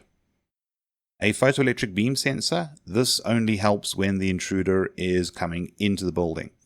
Now, I've got a theory that what if the pen testers were just lurking around till after the building closed for the day? That is an entire possibility, whereas a noise sensor would work even if the person was hiding out during the day. So these two options are pretty good extras to add to the existing security. Now, chances are a lot of you are probably feeling good about some of the other options, and this is one of those tougher questions in the exam where there's a lot of good options here. But the ultrasonic and the noise sensor are pretty straightforward to implement and would work for quite a few different ways that an intruder would try and get into the building and move around after hours, including hanging around till after the building closes. Next, what can be used to prevent users provisioning unnecessary and often expensive cloud instances that would drive the cloud bill up and out of proportion with revenue? Let's look at the options. We've got a resource policy, MFA or multi-factor authentication, secure web gateway, and a network security list. Pause if you need to, but let's have a look at the question. So what can be used to prevent users provisioning resources they don't need? Because one of the things about cloud is you need to manage it effectively, otherwise you're going to have disproportionate expenses. And one of the selling points is you turn your data center operations into an operational expense instead of a CapEx or a capital expenditure, which means you want data center and cloud expenses to go up when revenue is going up and down when revenue is going down. So a resource policy could work to manage the user's ability to provision unnecessary resources. Depending on how the resource policy is worded, it could be that users need to get approval, or they are pre-approved up to a point and thereafter they would need an admin to approve them. So that seems pretty good. But let's look at the other options in case they're better. So multi-factor authentication is a good idea no matter whether you're using cloud or not. But I don't see how multi-factor authentication would prevent a user, an authenticated user, a legit trusted user, from provisioning something unnecessary. So let's eliminate that. A secure web gateway, that would be good for a cloud. However, a secure web gateway would be more useful to deal with outside intruders. If we're eliminating multi-factor authentication because these are legit users should have no issue accessing the cloud and accidentally provisioning resources. A network security list is more about how cloud instances interact with each other. So the best option would be a resource policy. Depending on the wording, it might work very well or it might not, but a policy can always be adjusted and fine-tuned when we start identifying shortcomings with it. Next, which of the following tools requires that a data classification scheme be implemented and used to effectively protect data? Let's see what our options are. An EPP, a SIEM, a WAF, and a DLP. Pause if you need to. So an EPP is an endpoint protection platform that focuses more about threats targeting endpoints, not so much data. And a data classification scheme probably wouldn't really do much for an EPP. A SIEM solution, it's more about collecting, aggregating, analyzing logs, and alerting you to conditions that are obviously indicators of attack. So a SIEM is not a great option there. A web application firewall, it could help if the web application is meant to be dealing with a lot of data, so let's just keep that around for now. But a data loss prevention system, yeah, that would work better because data loss prevention systems will be able to function properly and effectively when data is properly classified and the appropriate security controls are being applied to it. I mean, for instance, if we have data that is considered public, then the DLP doesn't have to stress so badly about who's accessing it and who's sharing it, compared to something that's a little bit more secretive, private, or confidential. So a DLP is a better option here compared to the others. So, which protocol is able to apply a layer of security to protocols that lack any inherent security? Our options are SSL, TLS, IKE, and PPTP. Pause if you need to, but I can eliminate PPTP and IKE very quickly. PPTP is an old VPN protocol that actually doesn't really apply encryption. It more handles the actual tunnel establishment than the encapsulation of the payload. And IKE, that is a key exchange service used by things like IPsec. It actually doesn't apply any encryption. So that leaves us with TLS and SSL. Now, both of which can apply a layer of encryption, but they haven't asked us to choose two. So I'm going to go with TLS, as TLS is better than SSL. In fact, SSL is kind of pretty much dead. Anytime you hear a modern thing running around with SSL, it's actually TLS masquerading as its predecessor. Next, which of the following wireless security measures could help with improving BYOD compliance for smartphones, tablets, and laptops when they connect to the organization's network for the first time? Our options are a captive portal, 802.1x, WPA3, and Kerberos. I'll give you a chance to pause and think about it. But let's look at the question again. Which of the following wireless security measures will help improving BYOD compliance for the mobile devices when they connect to the organization's network for the first time? So we're looking at an enrollment issue. So because it's an enrollment thing, I don't see WPA or Kerberos helping us that much. The reason why, WPA3, they didn't specify whether it's PSK or 802.1x. based. If it was 802.1x based, maybe, but they did specify 802.1x as an option. So I'm not inclined to start breaking WPA3 down to that level. WPA3 is more about authenticating that the device is trustworthy and then applying encryption for the wireless traffic between the client and the wireless access point. Kerberos is more of a single sign-on solution, which may or may not be supported by the smartphone, the tablet, possibly by the laptop if it's running Windows. And this is first time enrollment, so those two things aren't going to help us much. A captive portal and 802.1x could help us. Now, the 802.1x being for network access control and authentication. What happens there is when the user connects, they've got to authenticate. That can help us work out that this new device belongs to a user. But we could do more with a captive portal compared to what we could achieve with 802.1x. With a captive portal, I could have the user signing in. I could have the user uploading a bunch of details about the device, and also some stuff possibly being pushed onto the device, or users being able to click and install stuff that they need to install for the device to be safe and trustworthy. A captive portal is going to give us more options and capabilities to enroll a new BYOD mobile device much more effectively compared to the alternatives. I probably would have 802.1x supporting the captive portal, but that's a maybe and very situational dependent, which they haven't given us enough details to work that out. So that looks like the best option here. Next, a security analyst is reviewing the application logs and sees that a backup was performed at 10 a.m. Okay, that's a weird time. The analyst knows that backup processes are ran late at night. What indicator should this be labeled as? So we've got unexpected logs, high resource consumption, unexpected file operation, and out-of-cycle logging. So let's just look at this. The backup took place at 10 a.m. Usually these things are done late at night, at least for backups. So yes, this was unexpected. So let's leave that there.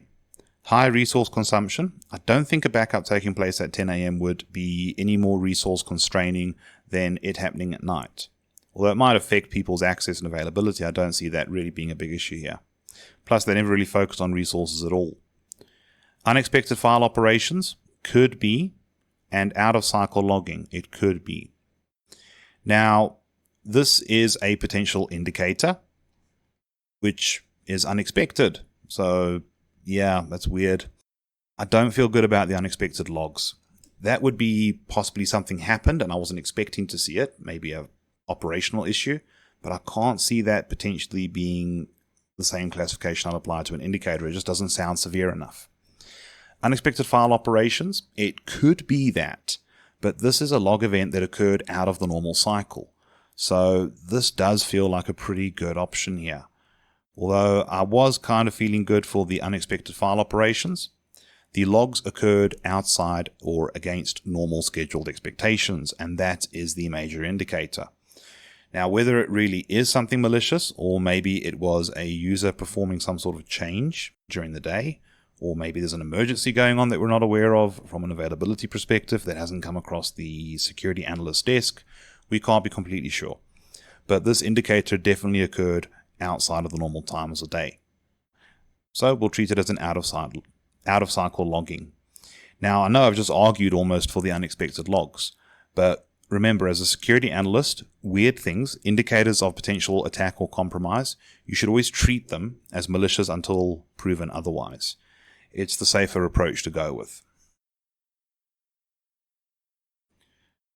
After using the DD utility to create a disk image, the analyst wants to ensure that the process being followed is forensically sound.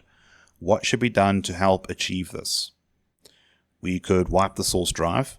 We could calculate hashes of the source and destination drives and compare the values. We could update the chain of custody document or update the evidence log. Pause if you want to. But I don't think wiping the source drive is a good idea if we're trying to make sure that an evidence collection process is forensically sound. Updating the evidence log and chain of custody, both good ideas, but evidence log could be dealt with later. What I'm worrying about here is to ensure the copy is identical. Not just ensure, but also to prove it in court. And in that situation, I'm liking the idea of a hash value, because I could hash the data before, after, and all that good stuff, and make sure that the hash values of the collected data is the same. And because we're using the DD utility, it's very good at cloning the disk. I probably would go and then do this second and third, updating the chain of custody and the evidence log later. So as an analyst, making sure that I've got evidence that actually is justified, correct, provable, then I could add it to the chain of custody, the evidence log, and all of that good stuff. So I'm going to go with the calculating the hash values as my answer here. And this is sometimes the type of situation you'll find in the exam where basically they give you a scenario and you're familiar with the process, but you've got to look at what would be the next thing I do. Other options would be part of the process, but you might do them later once the best thing has been done. Welcome to the fun that is these questions. Which of the following is an internationally recognized standard for managing information security? Well, we definitely have to look at the options before we try and think about it. So we've got the NIST CSF, ISO 31000, ISO 27000, and FISMA. So first of all, they are looking for something that is internationally recognized. And sorry for my viewers from the USA, but the National Institute of Standards and Technologies is primarily a USA North American governing body, not internationally recognized. The ISO is internationally recognized. FISMA is a federal thing as well, US only. Now, obviously, if you are living in the US or working with a company based in the US, you do have to worry about US standards. But the question here is asking internationally recognized. All right, so that allows us to get down to the ISO levels. Cool. But we still got two ISO standards, both of which are to do with security. So again, this is one where you need to remember your various regulations, standards, frameworks, and so forth. And the name would help you. ISO 27000 and all the variants under it are info security management or information security management. Whereas 31000 is about risk management. And they are looking for managing information security. So they just reworded the title here. So it's ISO 27000. And if you are looking at using the ISO standards for accreditation and certification as an organization, you usually would want to handle ISO 27000 first. And once you've got that down, then you can start worrying about ISO 31000. Next up, which type of risk analysis relies on subjective factors such as expert opinions, experience, and descriptive assessments rather than numerical data? So let's see what the options are. We've got qualitative, one-time, recurring, and quantitative. So we're looking at risk analysis methods. One-time risk assessments are not something we really do, nor is a recurring risk assessment. This is something that it's not really going to factor into how we analyze the risk. And they've described to us here how we're doing it. Subjective, with expert opinions, experience, and descriptions, not numerical data. And in that case, we're describing the qualitative aspect of the risk, not the quantitative.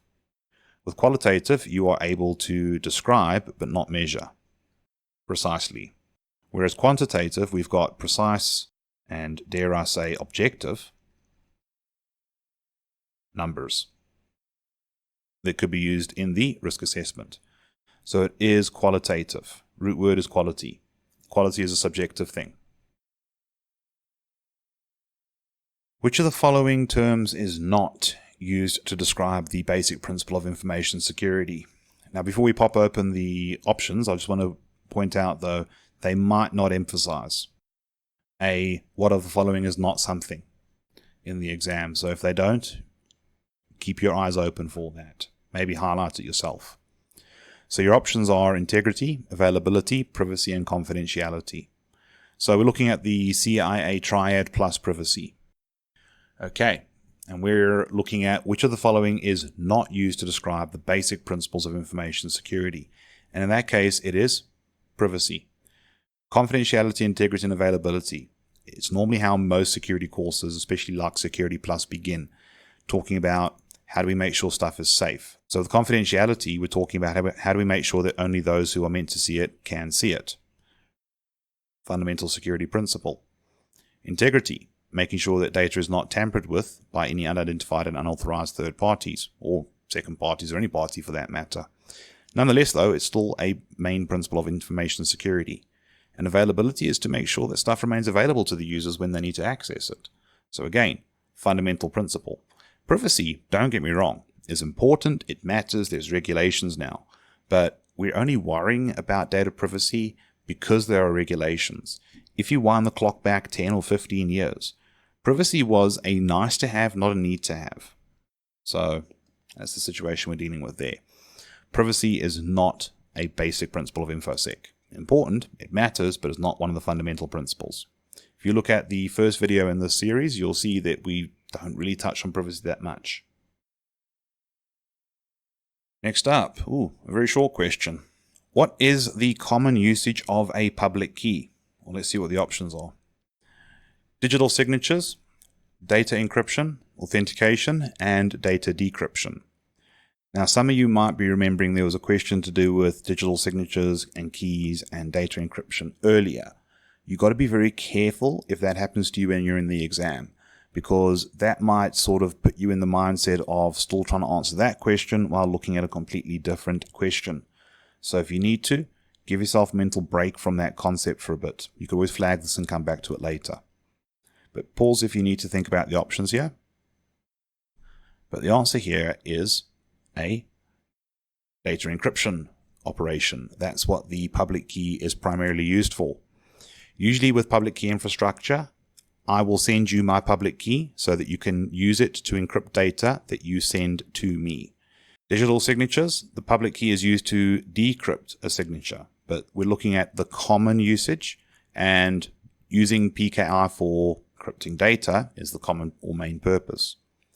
Authentication, although we can use a public key to authenticate, is not the main purpose, and usually we support that with digital certificates anyway. And data decryption is commonly handled by the private key. Next up, which of the following protocols is used by IPsec VPNs to perform a secure exchange of cryptographic keys? Our options are SSL, TLS, IKE, and DHE.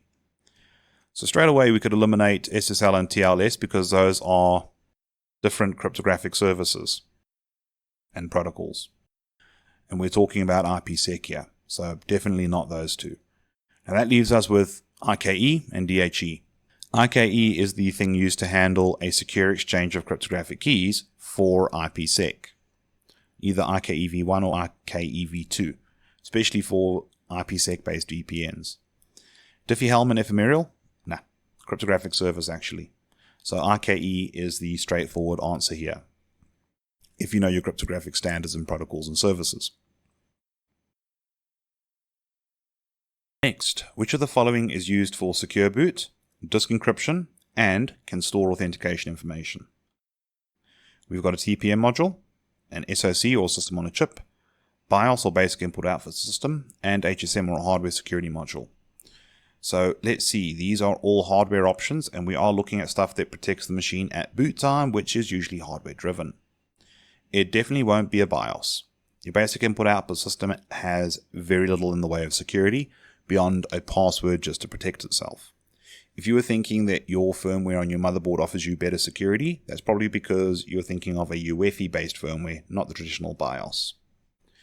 An SoC, or a system on a chip, that's just where all the compute resources, CPU, RAM, storage, etc., is on a single silicon die, and it's very common in mobile devices and ARM-based CPUs.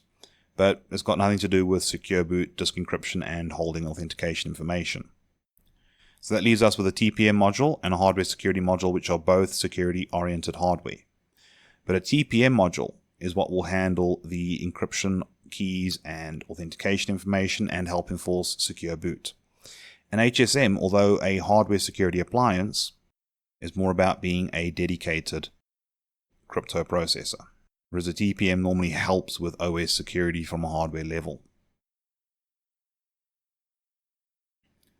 Next up, an organization wants to ensure that data transmitted to and from a web server for remote administration is secure.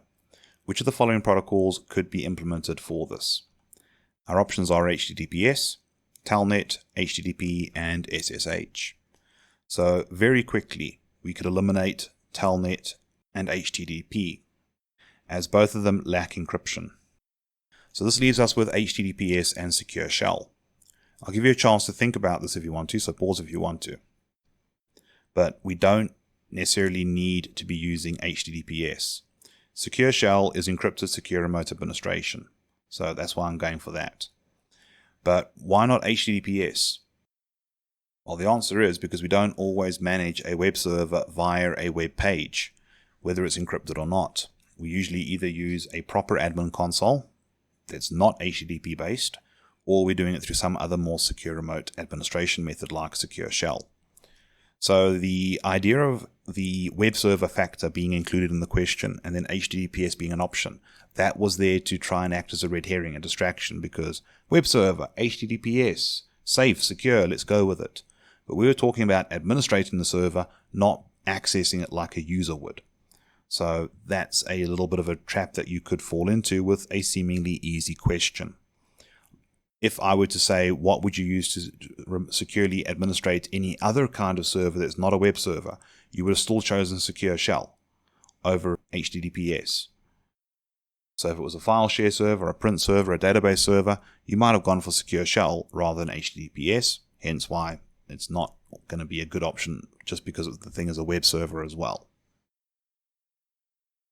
A company's security team detects unusual outbound network traffic to an unknown external server. Upon investigation, they find that an attacker has compromised an internal workstation and is using it to communicate with a command and control or C2 server. What type of malware is likely responsible? Okay, so you can probably imagine a couple different kinds of malware popping up, so pause if you want to see if you can guess the right one. But our options are Trojan, Rootkit, ransomware, and botnet. I'll let you pause again if you want, just to think through and make your choice. But reviewing this, let's see. There is external communications going on with this malware, making me not think it's a rootkit. For the simple reason rootkits are more about elevating access that the attacker already has. Generally, rootkits don't communicate externally. Same with ransomware. Ransomware usually comes along and encrypts your data. So I'm going to eliminate that as a possibility. Trojan and botnet malware do seem both feasible. But the Trojan, it's normally part of a legit application that the user goes and downloads and installs that has a malicious component. It might grant the attacker remote access, but it's unlikely it would be doing command and control traffic if it were to. Whereas a botnet is all about distributed computing. The attacker will get the botnet malware onto a system, whether it be through an accident of the users, or some sort of direct attack where the attacker gains access and deploys the botnet. The botnet will then communicate with a command and control server to receive instructions and perform the operations the attacker wants. So the botnet is a better option, the Trojan less so. Although arguments could be made for the Trojan, you want to pick the better option with these kinds of questions. Next, an organization wants to ensure compliance with PCI DSS. Which of the following security controls would be required? So our options are encrypting cardholder data at rest and in transit. That does sound good. Using only cloud-based storage for credit card transactions. Without even going further, I'm already questioning that. That does sound sus. I don't like that. Implementing GDPR compliant privacy policies. Being GDPR compliant is useful, but it's unrelated to PCI DSS. So definitely no there. Requiring biometric authentication for all card transactions. Although that's a grand idea, that is not part of PCI DSS. So just by thinking it through, we can already see that encrypting cardholder data at rest and in transit does make sense. Now, to properly answer this, yes, you do want to be familiar with some of the basics of what PCI DSS requires, along with any other sort of frameworks and requirements and laws that you might be subject to. But even if you're not that familiar with this for an exam, you can at least rationalize and figure out which one seems to be a reasonable expectation. And for PCI DSS, encrypting cardholder data while it's being stored or transmitted does make sense. The rest seem a little bit parallel to PCI DSS, good, but not necessarily something I would expect for debit card and credit card security. And the last one, yeah, that's a great idea, but not every single organization is going to be able to facilitate biometric authentication for card transactions. Plus, there might be a lot of cultural resistance to that, as a lot of people might be very uncomfortable with requiring their biometric signatures being part of a payment process. A security engineer needs to secure stored passwords against brute force and rainbow table attacks. Which of the following techniques should be implemented? So our options are encrypting passwords using AES-256, storing passwords in plain text but restricting database access, hashing the password using a strong algorithm with salting and stretching, or D, using reversible encryption for password recovery. So pause if you want to think about it. But let's see. The last option, using reversible encryption, that's a bad idea, full stop. We moved away from using reversible encryption with passwords many years ago, and that's why we're able to do a password reset on a user account if we have admin rights, even though we might not know what the person's password was originally. Encrypting passwords using AES-256, not a bad idea, but if the attacker gains access to the decryption key, then they could see the passwords. So this is implying reversible encryption. Not super mad about that option either. So let's see, storing passwords in plain text. That's always a bad idea. So that leaves us with hashing the passwords with a strong algorithm and then salting it, and stretching the passwords if they're not long enough so that the attackers can't try and figure out who's got a shorter password. That does seem like a good idea, and it is the standard that most operating systems and software services do go with nowadays. So, cool, option C. Now, despite it being common for most operating systems and software services, you will come across the ability to use the reversible encryption option, and then some software services might try to be clever and use something different, which turns out to be a terrible idea.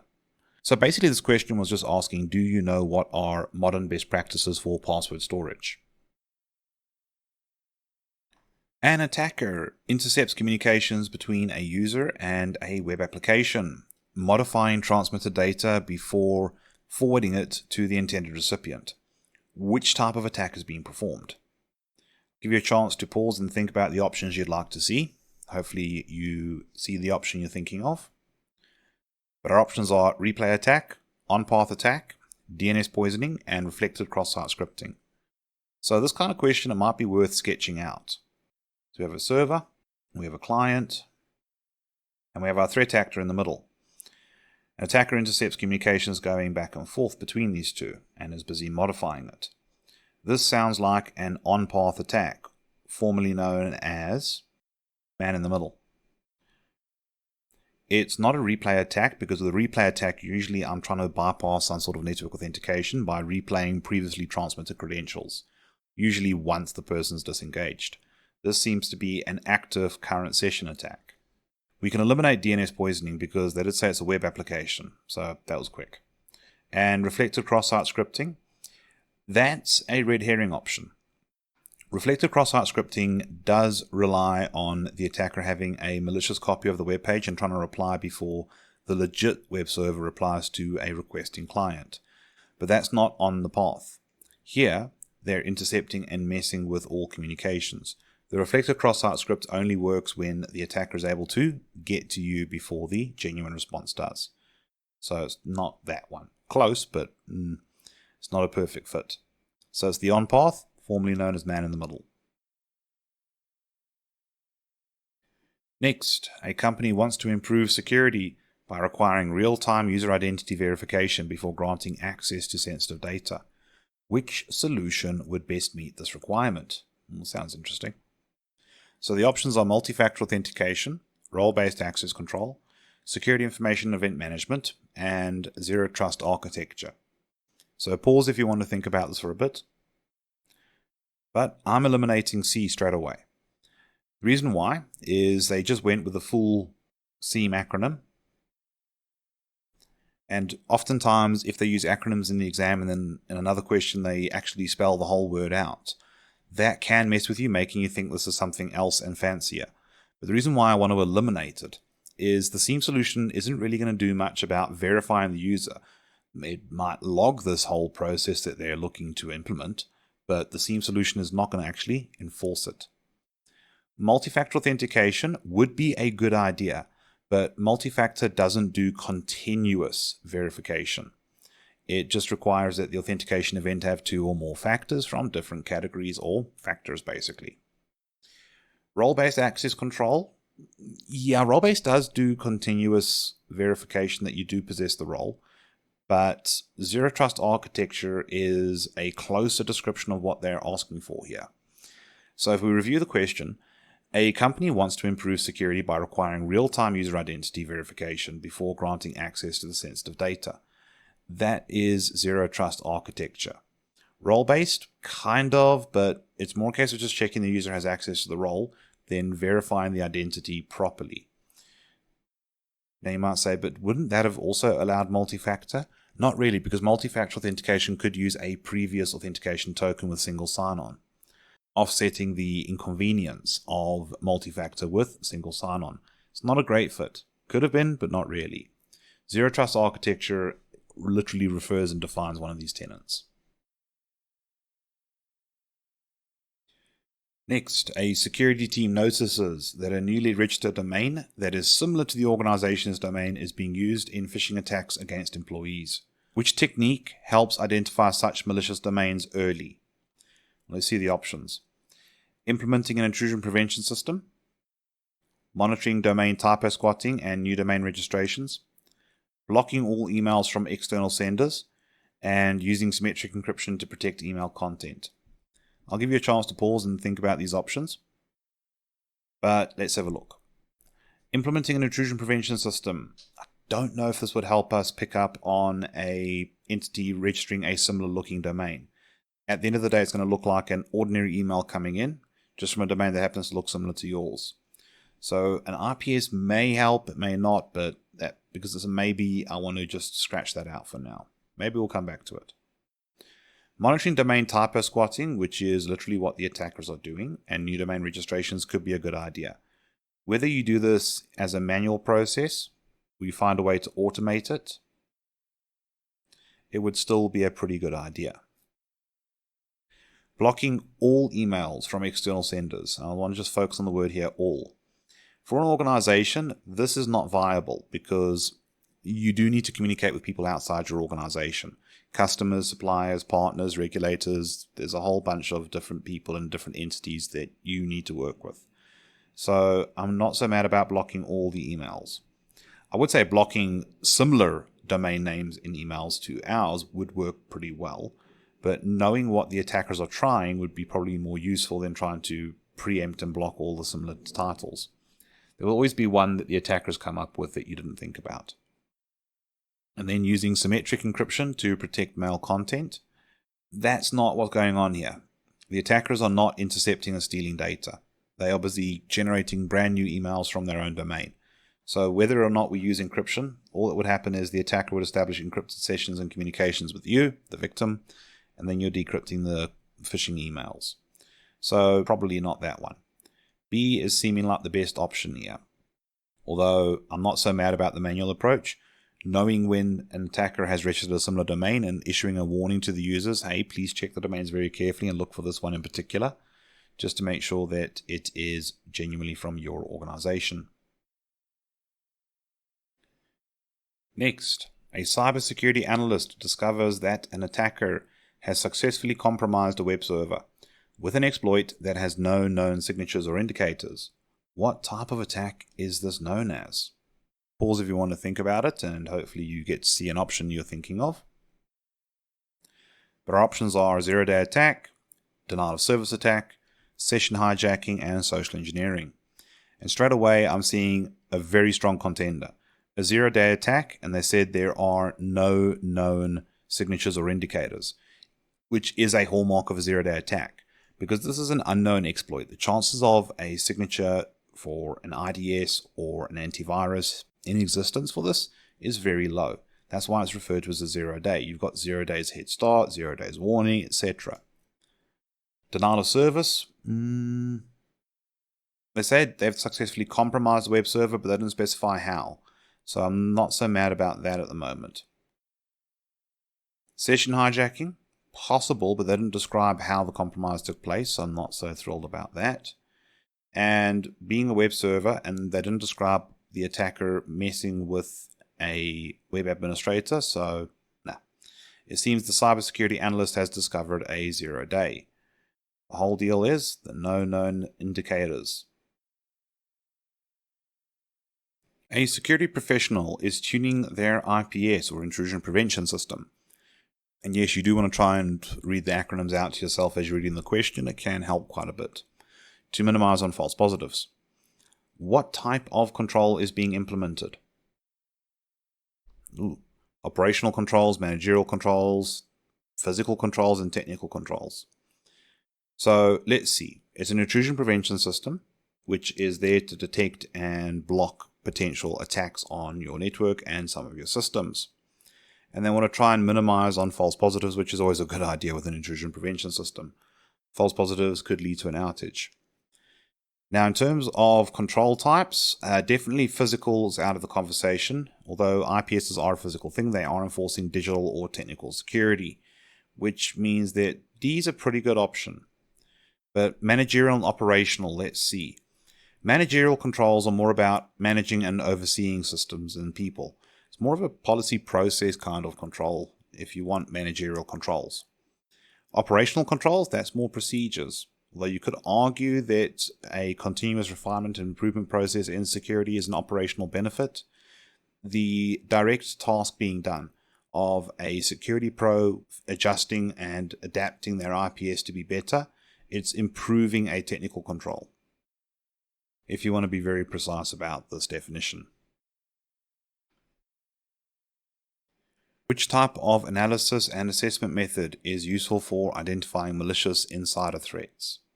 I'll let you think about the types of options you'd like to see, because this could be one where you could probably work out the answer before you see the options. But the options are heuristic, instinctual, behavioral, and baseline deviation. So, heuristics. Heuristics are deep learning with a whole bunch of factors, including signatures and behavior. So that's a possibility. Instinctual, relying on your gut to figure out who's a malicious insider is a bit dangerous. Don't get me wrong, I'm not saying don't ever listen to your gut instincts or instinctual knowledge, but you can't base your security events and engagements purely off of instinct, especially because at some point there's going to be somebody with some sort of bias or agenda that could be using that to get one of their colleagues in trouble. The workplace can sometimes get quite messy and unpleasant. Behavioral analytics could work pretty well because a user deviating from normal behavior could be a pretty good indicator. But hang on, what about baseline deviation? Well, baseline deviation is any variation from a baseline. I'm not too mad about that because a user changing behavior and deviating from baseline is useful as an indicator to pay close attention, but I wouldn't say this is an indicator that this user has gone rogue. And the reason why is because although we are creatures of habit, we are capable of changing our habits. So I'm tied between heuristic and behavioral. I am inclined to go with behavioral as it is going to accommodate the human element far better than heuristic does. Heuristic is more for systems and software and how they behave normally and what signatures they exhibit. Whereas behavioral, it's a bit more of a human thing. And considering we're looking at a malicious insider, yeah, it's a human-driven threat. Next up, we have a security analyst that wants to review Python code written by a software developer who recently resigned after a large professional dispute with their manager and organization's leadership. Oh dear. The analyst is concerned there may be malicious code written into the application the developer was working on. What can the analyst do to determine if the code is malicious? So let's see what options are there. So we can open the code in a text editor and review it manually. We could run a decompiler to review the source code. We could use an antivirus to scan the code. And we could also upload the code to a malware scanning site. So pause if you want to, but definitely reread the question if you're going to pause. Now, option A, open the code in a text editor and review it manually. This is manual code review or static code analysis. And this can be very helpful, especially if you believe that the person has put a custom, but nonetheless though malicious, bit of code into the app they were working on. So I'm going to leave A in the running for now. But speaking of running a decompiler to review the source code, that's an out of the question there because Python is interpreted, not compiled. So that's why I'm striking that out straight away. Using an antivirus to scan the code, it could work, but that's only if the developer has used any off-the-shelf malware and threats. And the same would be true for uploading the code to a malware scanning site. Plus, also, there's another problem with this as well. You're sharing your code base outside your organization. In a way, you're kind of conducting your own security breach by doing so. So opening the code and reviewing it in a text editor to do static analysis, this does sound like a pretty decent option, which I'd probably go with. Obviously, if I were dealing with this in the real world, I would probably do a little bit more than just rely on me reading through the code. But given the 4 options in this, yeah, I'm definitely going with option A. And that leads me on to a bit of an exam tip here. When you're looking at your questions, sometimes there's going to be a thought or an idea of what you think is the perfect solution to the problem. And chances are that solution that you've thought of is probably correct if you've been studying well. But when you're doing the Security Plus exam, do yourself a favor and go with what's there. Choose the best option that's listed, even if you know a better technique does exist. Next, we have a pen tester intercepting website ads before they arrive on a user computer to inject malicious links into them as part of a pen testing attack. What kind of technique is being used? Pause if you want to think about the options you want to see here. But we have vishing, whaling, watering hole attack, and brute force. For those of you who are hoping to see an on-path, too bad. Sometimes it's going to happen in the exam where what you are hoping to see is not amongst the options. So let's work through it. Pause if you want to though. We have vishing, but this is phishing via voice. So nah, not into the vishing option. Whaling, you could argue this is a way to do a whaling attack, but the thing about whaling is usually it's phishing or similar. for big fish. We're talking like the CEO, directors, and people like that. So I'm just going to put a line through that for now. A watering hole attack, that is quite possible. So we have a pen tester intercepting ads. They're trying to catch the adverts before they load on websites. And chances are these are websites that the users do go to regularly. So it could be a watering hole attack. Brute force? No, I don't see them trying many combinations. That's more of a password or cryptographic key attack. So the watering hole attack is a better fit here, especially if it is on a website that the users are navigating to and the website itself is harmless. It's just the adverts the person's trying to tamper with. So watering hole attack could definitely work well here. Next, which of the following security assessment tools is least likely to be used for reconnaissance by an attacker? So let's see what the options are. So we've got Nmap, Metasploit, Whois, and Maltego. So pause if you want to, but let's see. Nmap is a recon tool. We can use it to do a port scan, possibly even fingerprint the operating system. This is definitely for recon. And they are looking for things that are least likely to be a recon attack. Remember earlier I warned you, you're not always going to have keywords emphasized for you, so you might have to watch for them yourself. So we're looking for things that are recon and we're eliminating them because we're looking for something that's not likely to be used for recon. Now we've got Metasploit, which is a exploit framework. Now yes, you might need exploits to do reconnaissance, but when I hear exploit framework, I'm thinking this is more about the attack than learning about the victim to attack them. So let's leave that as an option for now. Whois. With Whois, we have a system or a tool that lets me go and verify who owns a domain. That is useful in recon. So, that's possible. And then we have Maltego, an all-in-one platform that helps accelerate investigations from hours to minutes, or so the tagline says.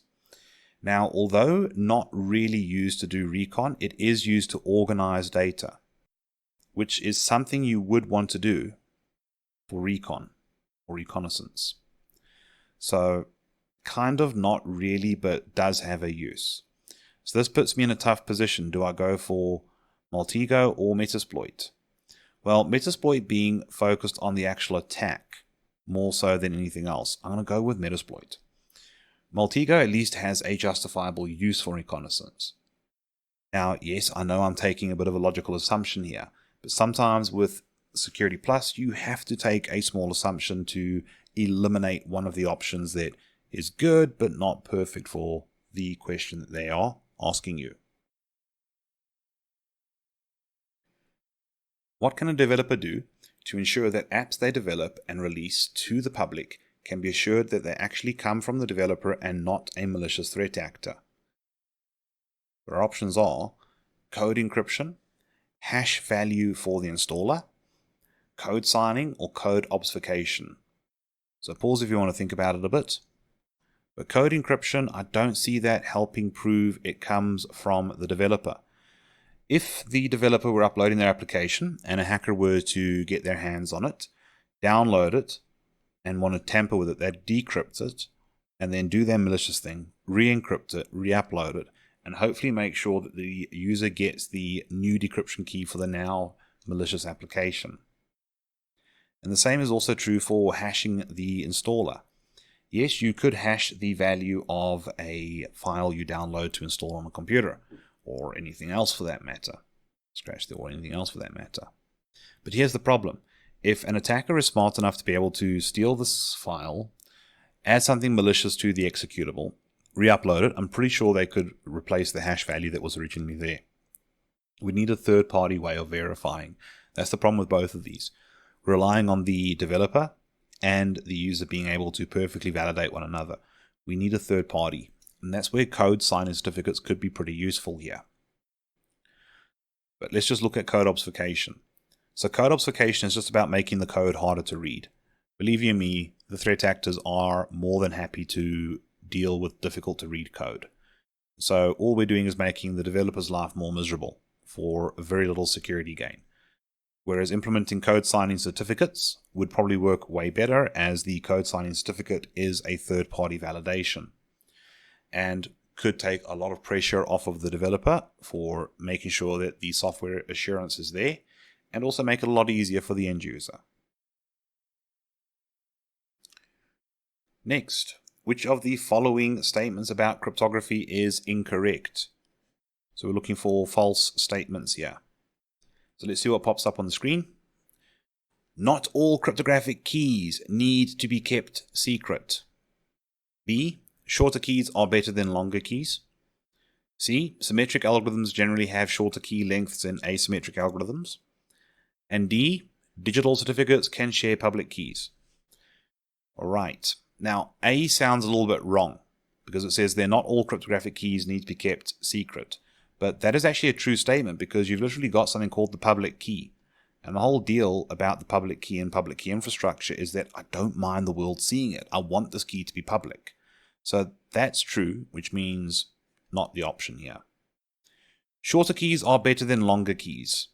Bit of a general statement. It depends on the context, so let's just leave it alone for now and see what else we get. So next option is C. Symmetric algorithms generally have shorter keys than asymmetric. That is true. A symmetric algorithm can have a shorter key length and still be considered as secure, if not more so, than an asymmetric algorithm with a much longer key. The downside, though, for symmetric is that it's the same key to encrypt and decrypt, making it weak. But it's still a true statement. Symmetric keys are usually shorter than the equivalent asymmetric. And digital certificates can share public keys. That is also true. So let's go back to the option that is possibly false, possibly true. Let's have a look. Shorter keys are better than longer keys. And that's a very definitive statement. Now, if we look at the next option, C, symmetric keys are shorter than asymmetric keys. That's also true. And that can be a little bit confusing. And that's why that option is there, is to mess with you a bit. But when you're comparing apples with apples, if I say with symmetric encryption, shorter keys are better than longer keys for symmetric, that's not true. And if we say the same about asymmetric, if we have a shorter key for an asymmetric algorithm and a longer key, that shorter key is not better. It's easier to guess and brute force. So that is a false statement. But you're going to likely fall into a trap, because the next option is saying symmetric is generally shorter than asymmetric, and that's true. But that doesn't necessarily mean that the shorter key is better. It's just symmetric keys, by the virtue of being used with symmetric algorithms, can be as secure as a longer asymmetric key. So it's a very, very fine point that you've got to watch for in this question. Next, which mechanism for MFA is considered the least secure? Okay, in other words, we're looking for a terrible option. Now, you're probably thinking about quite a few bad options for authentication. So let's see what pops up there and see if any of them popped into your mind. So we've got HOTP, or hardware one-time PIN. We have SMS. We have voice recognition and fingerprints. Now, both of these are biometrics, which are generally considered to be very good. Although fingerprints are probably going to be the better option compared to voice recognition. And we're looking for least secure. So fingerprints are pretty secure.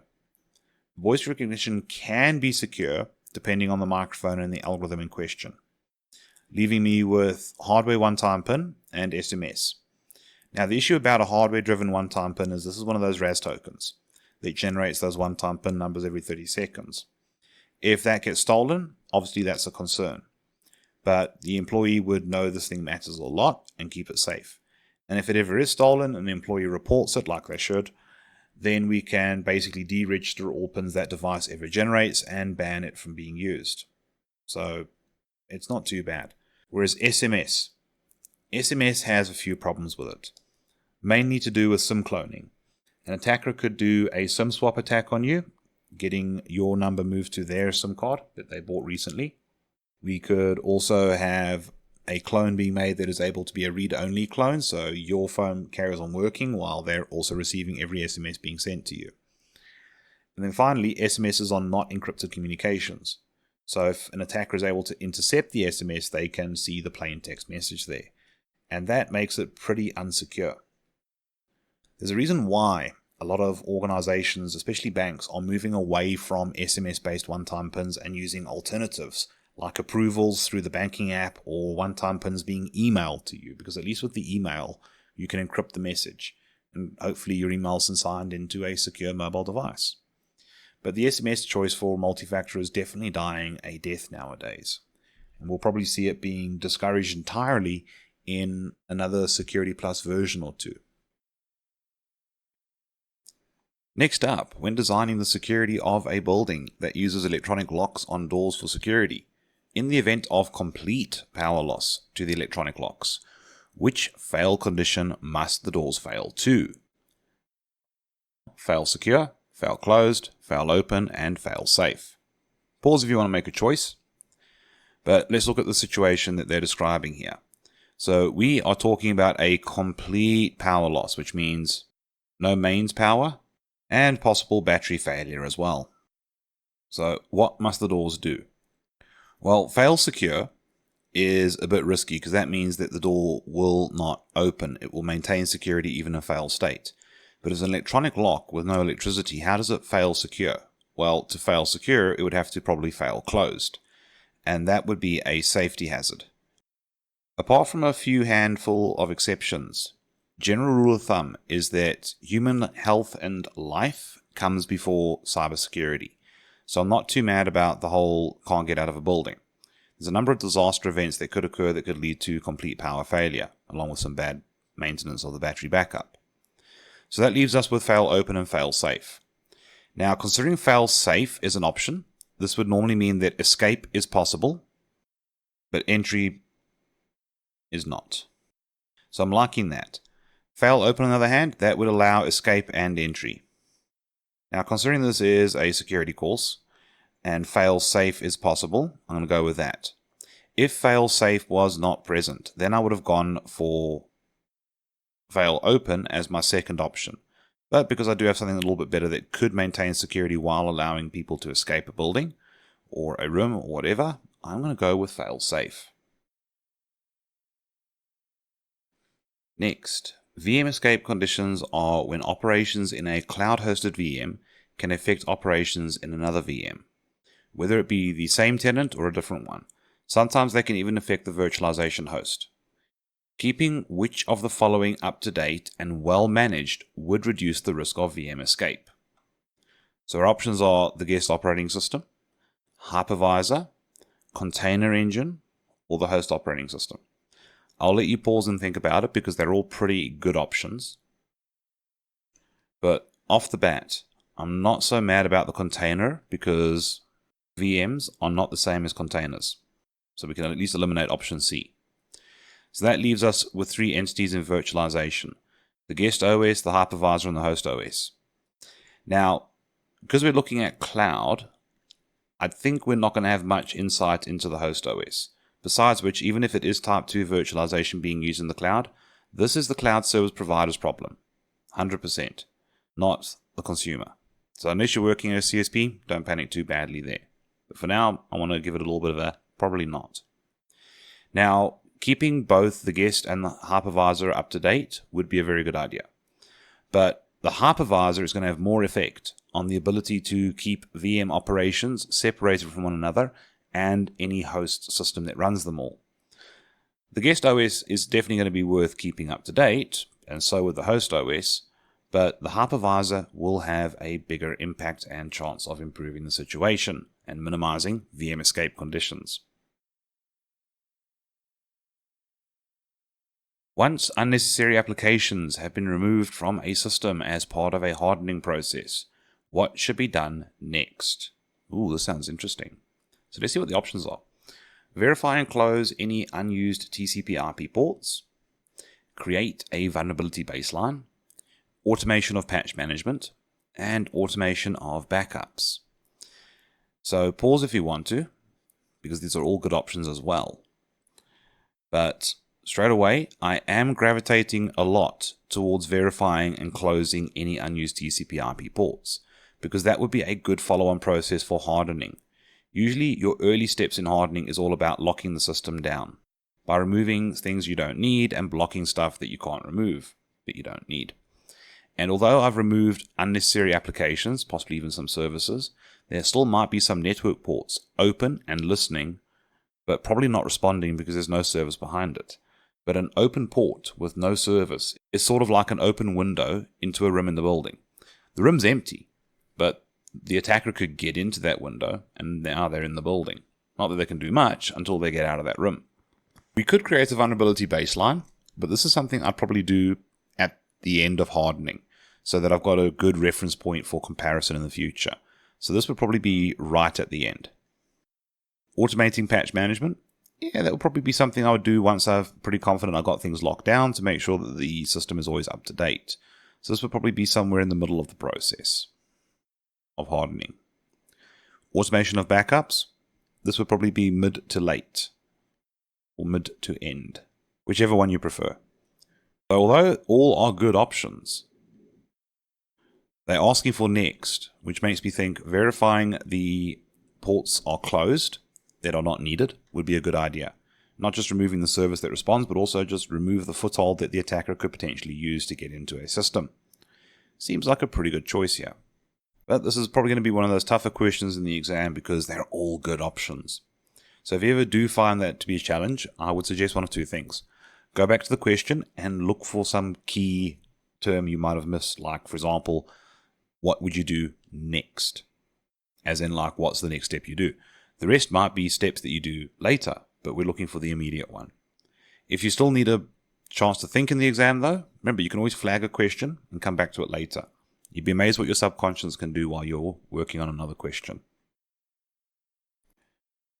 What can be implemented to improve security for a DHCP service? So let's see what the options are. DHCPS, SDHCP, DHCP over HTTPS, and DHCP snooping. So pause if you want to. Think about your options. But if your thoughts were like, I've never heard of DHCPS and I've never heard of SDHCP, correct. I'll let you figure out what BS is short for. Now, DHCP over HTTPS, it's a bit of a trick. It's actually taking advantage of the DOH acronym, but DOH is actually DNS over HTTP or HTTPS. So, not really. DHCP snooping, on the other hand, now that is something that can help with DHCP security. The idea of DHCP snooping, if you can't remember, it's okay. It's where the switches are able to recognize whether it's seeing a message coming from a client or a server. And you set the switch to only trust the server messages to arrive on particular interfaces, making it a bit harder for a rogue DHCP server to be introduced into a LAN segment, possibly manipulating the IP addressing the clients use, the default gateway they use, or even the DNS servers they use, or any other optional information that DHCP can provide. It's a pretty cool option, and one of the many reasons why I'm a very big advocate for manageable switches in enterprise networks. Next, a user's contact list has been stolen from their phone via a wireless attack. Which method was most likely used? Well, let's see the options first. An on-path attack, an evil maid, evil twin, and blue snarfing. So pause if you want to think about it a bit. But let's see. The evil maid is not a wireless attack. This is a physical attack. So the idea of a evil maid, it's the threat that your cleaning staff and support staff can do. The idea of the name is basically you could have a maid who's busy cleaning your house, tidying it up and all that cool stuff. And while you're out or while you're not watching, they could tamper with stuff and introduce threats or liabilities or steal stuff from you because you don't look at the support staff and the cleaning staff and so forth in a workplace as, hey, that person's a cybersecurity threat. But it's not a wireless attack, and they are looking for a wireless attack that stole the contact list. So on path, that could be achieved via an evil twin. But it's actually probably more likely that blue snarfing was done. Let me explain why. Blue snarfing is a Bluetooth attack. Depending on the Bluetooth profile, contact lists could be exchanged, or at least accessed. I know anytime I've ever paired my phone to a car kit, one of the things it always asks me is, would you like to share contact list information? And if the attacker is able to force that to happen without me interacting, which is something blue sniffing would do, that would be a very quick and easy way to hijack a contact list. Whereas the OnPath and Evil Twin with a phone, these two would probably be Wi-Fi.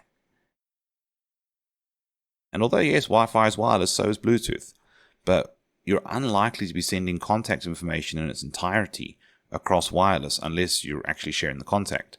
Blue sniffing, where you do a bluejack attack and then you go through the device's storage and data and all that stuff, that is more likely. The only downside for the attacker with a blue sniff attack is that it is a very short range attack. You've got to be near the victim.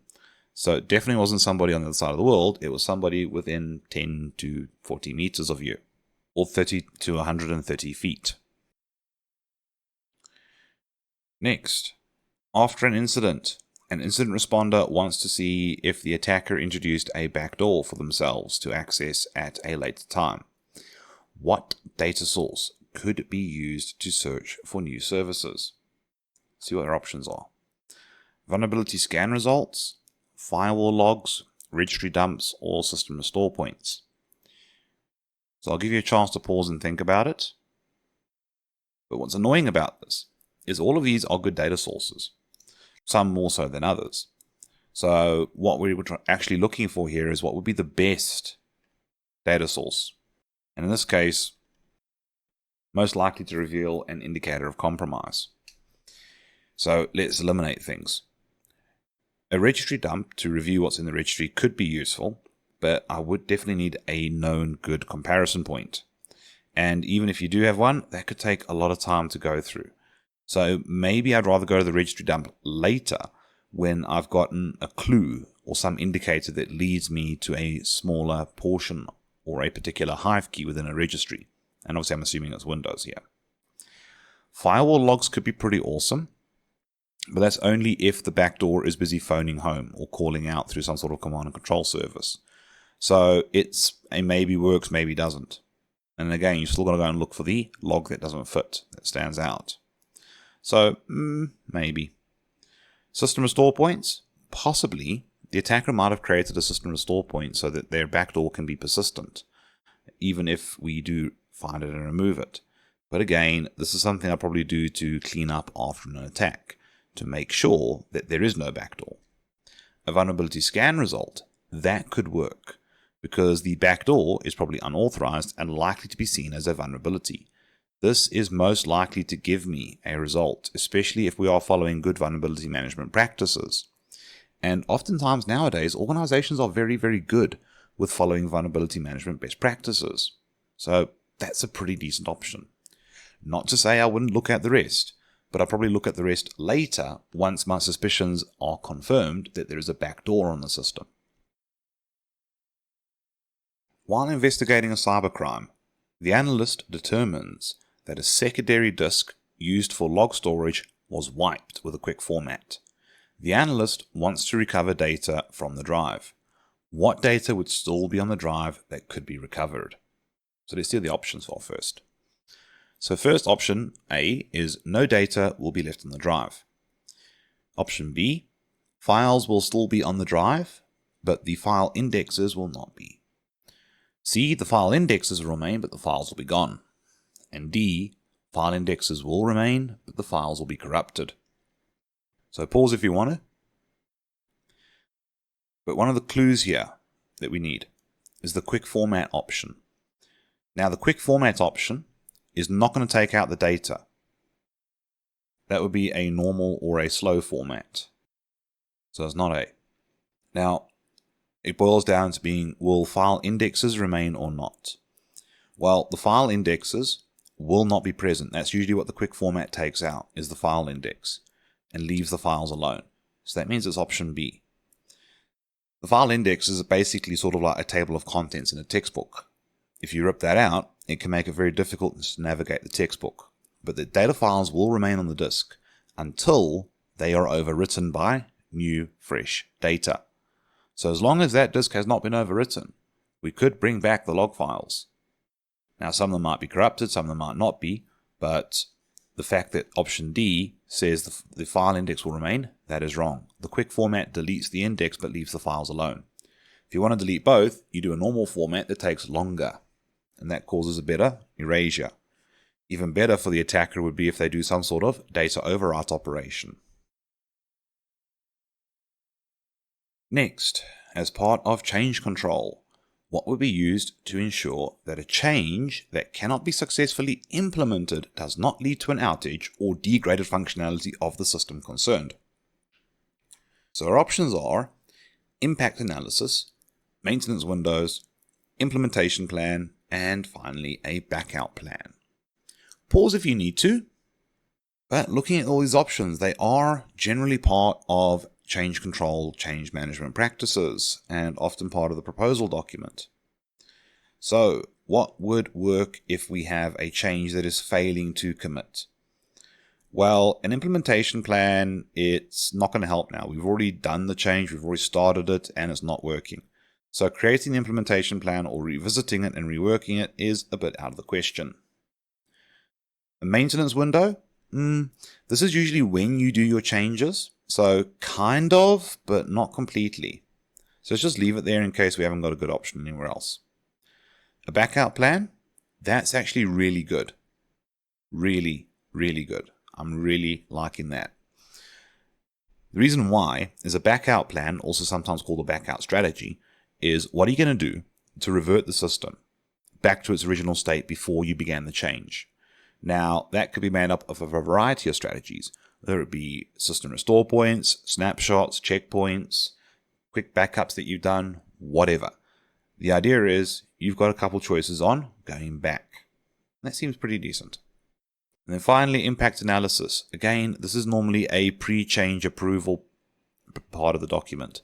You are suggesting why this change should be done and what the impacts are of doing it and not doing it and. So this is more for motivating the change than actually backing out. So it leaves us with maintenance windows and a backout plan. And the backout plan feels really solid in terms of how do you undo anything you've done in your change if it's not going to work. Versus the maintenance window is when you do your change, but you're going to have a maintenance window whether your change succeeds or fails. After performing a security improvement project to mitigate risk, a new risk assessment is conducted and determines that the risk still remains, but at a drastically reduced level. What best describes the risk now? Our options are inherent risk, control risk, residual risk, and risk threshold. And again, all four of these terms are relevant and part of risk management practices. So you might want to pause, think about your answer, and then we'll have a look at it. So we're talking about the level of risk left behind after a mitigation. That's what we're focusing on. Risk after mitigation. Now, inherent risk, every choice, every action you make has an inherent risk. But that is by choice, an action, not post-mitigation. So I'm not feeling too strong about that one. Control risk? Possibly. Our security controls do introduce risk. They could be compromised, they could have vulnerabilities, they could be poorly configured. There's a whole lot of interesting risks that we could get from the security tool we're actually using to try and protect ourselves against another risk. So that's a possibility. But so is residual risk as well. Residual risk is generally considered to be the risk left behind after a response is taken, whether that be avoidance, mitigation, transference, or acceptance. So this is a post-response risk, which kind of aligns with what we're looking for, risk after mitigation. Mitigation is a response strategy. So that's looking pretty good as well. Risk threshold is more a case of what level is tolerable when it comes to risk, not what level of risk is left behind afterwards. If we went and did some sort of mitigation strategy, which it sounds like they did here, that means that whatever the original risk level was definitely beyond the level of or threshold that the organization is comfortable with. So although A and D are related to risk management, we're left with control risk and residual risk. And considering that the idea of residual risk, which is the risk left behind after a response strategy, best aligns with the idea of risk mitigation, I'm feeling good about that one. Control risk would have been my next best option, but A and D, inherent and risk threshold, definitely not my top candidates for this question. Which of the following types of user accounts would be a violation of non-repudiation? So our options are a service account, an administrator account, a guest account, and a shared account. So pause if you need to think about it. But non-repudiation is the key thing here. The idea of non-repudiation is non-deniability. If something happens with an account or an action is performed by a person or a user, there is hard evidence that can stand up in court that can state without fail that this person did this thing. So if we look at these accounts, the most concerning one for me here is the shared account, because multiple users get access to this user account. They all know the credentials to log in with it, and any action done by that account is logged as that account. And with, let's say, 3 or 4 people who could log in, they could each blame each other if that account is used for anything malicious. And usually it'll go to the person that is least liked or newest in that group of people. Not great. What about the others? Well, a guest account is a guest account. It will be limited and minimized, and that's assuming it's even enabled. Current best practices encourage that you disable a guest account. An administrator account is fine as long as it's one person that knows the admin account's details, or if each administrator in the IT department has their own account. That would be fine. So that would unlikely violate non-repudiation. And service accounts also are unlikely to violate non-repudiation, especially as most service accounts do not allow you to log in like a human. So that leaves us with the shared account, which already was a concern for me when I got through the list before I told you, hey, pause if you need to. So yeah, definitely a shared account would be a violation of non-repudiation. Next, which of the following is used for software-level data storage encryption? Okay, so we're looking at data storage encryption, software level. Let's see what options we get. We get EFS, TPM, HSM, and SED. Pause if you need to think about it. But EFS, or encrypted file system, this is an OS level function. Remember, operating systems are software. Very useful software, but software nonetheless. The TPM, this is a hardware chip on the motherboard. A hardware security module, clues in the name, literally, hardware. Self-encrypting drive, this is obviously disk storage, but it is on the disk. Therefore, hardware. It's not B, it's not C, it's not D, it's A.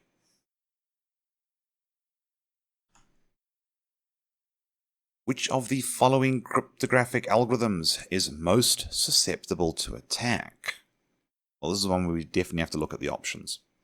So we've got AES, DES, RSA, and 3DES, or triple DES. So the wording says basically, which of the following cryptographic algorithms is the weakest? It's essentially what they're asking for. Now, RSA has been around for ages, but it's still the standard for internet cryptography. It literally drives PKI and signatures and all that cool stuff. So the fact that it's however many years old now, I don't even want to do the arithmetic, and it's still standing up, it's not susceptible to attack. In fact, it's estimated that we would require quantum computing to break RSA. And although we do currently have quantum computing, at the time of this video being made, we have not developed a quantum computer strong enough to break RSA with any degree of accuracy and speed, because it's how long it takes that makes the big deal here. So that leaves us with AES, DES, and 3DES, which are all symmetric algorithms. So the concern with symmetric is first and foremost the key integrity and security. But what else can play a part here? Well, key length. And DES has the shortest key length, making it a very strong candidate. 3DES was just an interim solution while the Advanced Encryption Standard, or AES, was being developed. So AES is the successor to DES and 3DES. So that means DES and 3DES are both weak. But what makes 3DES 3? Easy. You do DES encryption 3 times. So although it's not great, it's still 3 times better than the original. So DES is the weakest of the lot here. Another question that does require you to be somewhat familiar and cognizant of cryptographic algorithms.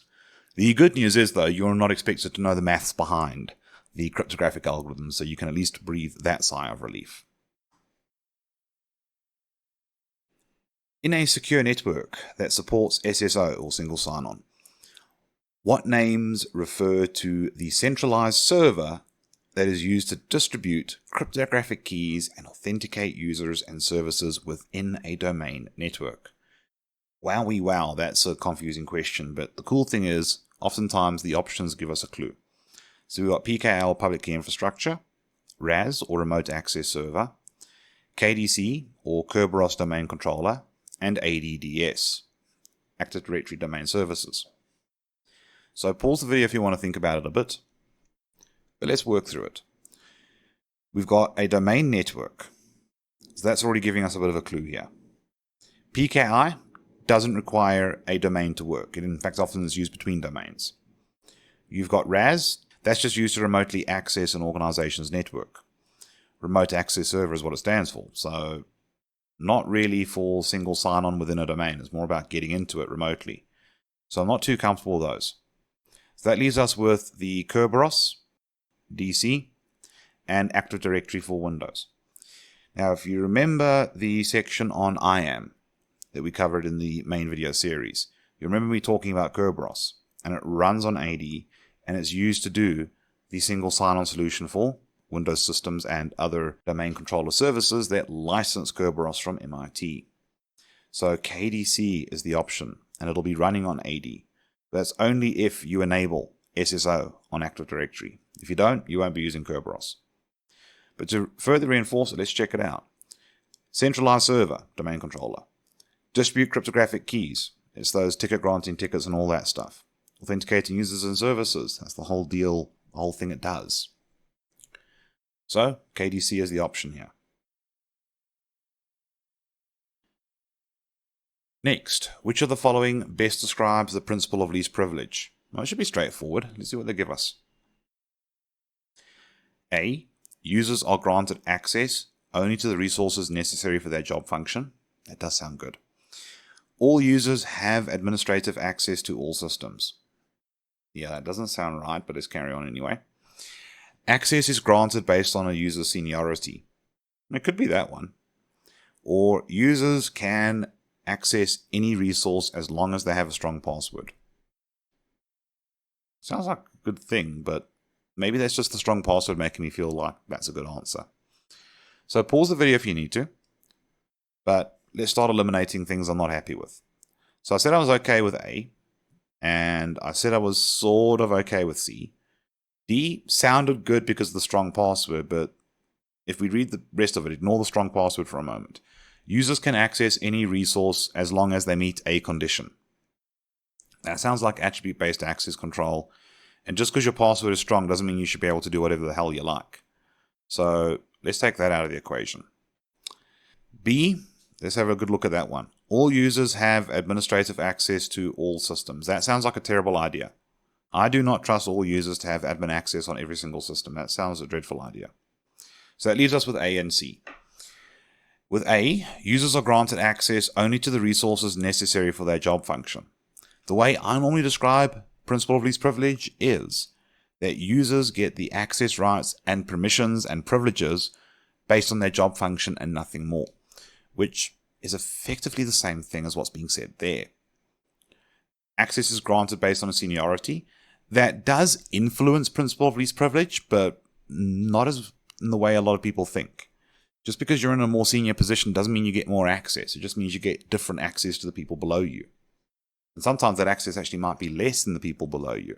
For example, I can guarantee you that software developers probably have some access rights and permissions that a project manager that oversees them does not. And it's based on what the job role needs, not their position in the hierarchy. Alright, which of the following encryption protocols is used by WPA2? Now I know WPA2 is considered old now, but it's still in use and it's still okay for devices that are not 802.11ax or newer, or Wi-Fi 6 if you're more familiar with the new Wi-Fi generation numbering. So our options are TKIP, TLS, CCNP, and IPsec. So pause if you need to, but we can actually use an OSI trick. Wi-Fi is OSI layer 1 and layer 2. IPsec is layer 3 and TLS is layer 5, 6, and 7 of OSI. So too high. That leaves us with TKIP and CCMP. TKIP, for those of you who are familiar with your wireless encryption, will have seen it with WPA, now referred to as WPA1 because obviously we've got 2 and 3 now. WPA2 does support TKIP, but that's for compatibility with WPA1 devices and early WPA2 devices. So, although it is part of it, it's not the main one that WPA2 uses. It's more like, I do it because I have to kind of thing. CCMP is the answer here. CCMP is part of the advanced encryption standard, which is what you might be more familiar with seeing with WPA2 encryption settings. If you are not used to seeing CCMP, well, that's just CompTIA trying to mess with you a little bit. Well, actually me trying to mess with you, but I'm trying to play the role of CompTIA and the voice in your head. Or at least one of the voices in your head. Now, if you ever run into a situation like this where you would not have known that, remember, process of elimination can help you a lot. And if you need to, you can always come back to the question later, and sometimes you get lucky and your subconscious either cracks the code, or a question later in the exam gives you the clue, or even sometimes accidentally gives you the answer. But don't bank on that. Rather study and know your stuff. It's a better approach. Which of the following is the best method for securing API communications between cloud services? So let's see what our options are.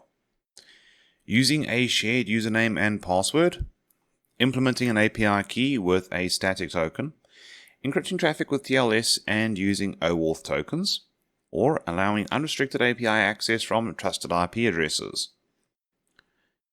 So I'll give you a chance to pause and think about it if you want. But let's see. Using shared usernames and passwords. This seems like a very bad idea, especially considering that some of the things you might be doing within a cloud API is automation integration with other services. I would rather have dedicated credentials, so at the very least I've got good record keeping and accounting. Besides which, if the credentials are being shared, there's a chance people will be irresponsible, and a pretty significant chance that an attacker might do some password spraying if they come across it anywhere else. So I'm not too mad about that. Implementing an API with a security token seems like a good idea, but my concern is it is a static token, meaning it does not change, evolve, or shift at all. But let's leave it in the running for now. Encrypting traffic with TLS, that seems like a very good idea. OAuth also seems like a very good idea, as this is a fantastic web authentication service for federation. So I am liking this option as well. So far we've got two good ones, although I am feeling stronger about option C.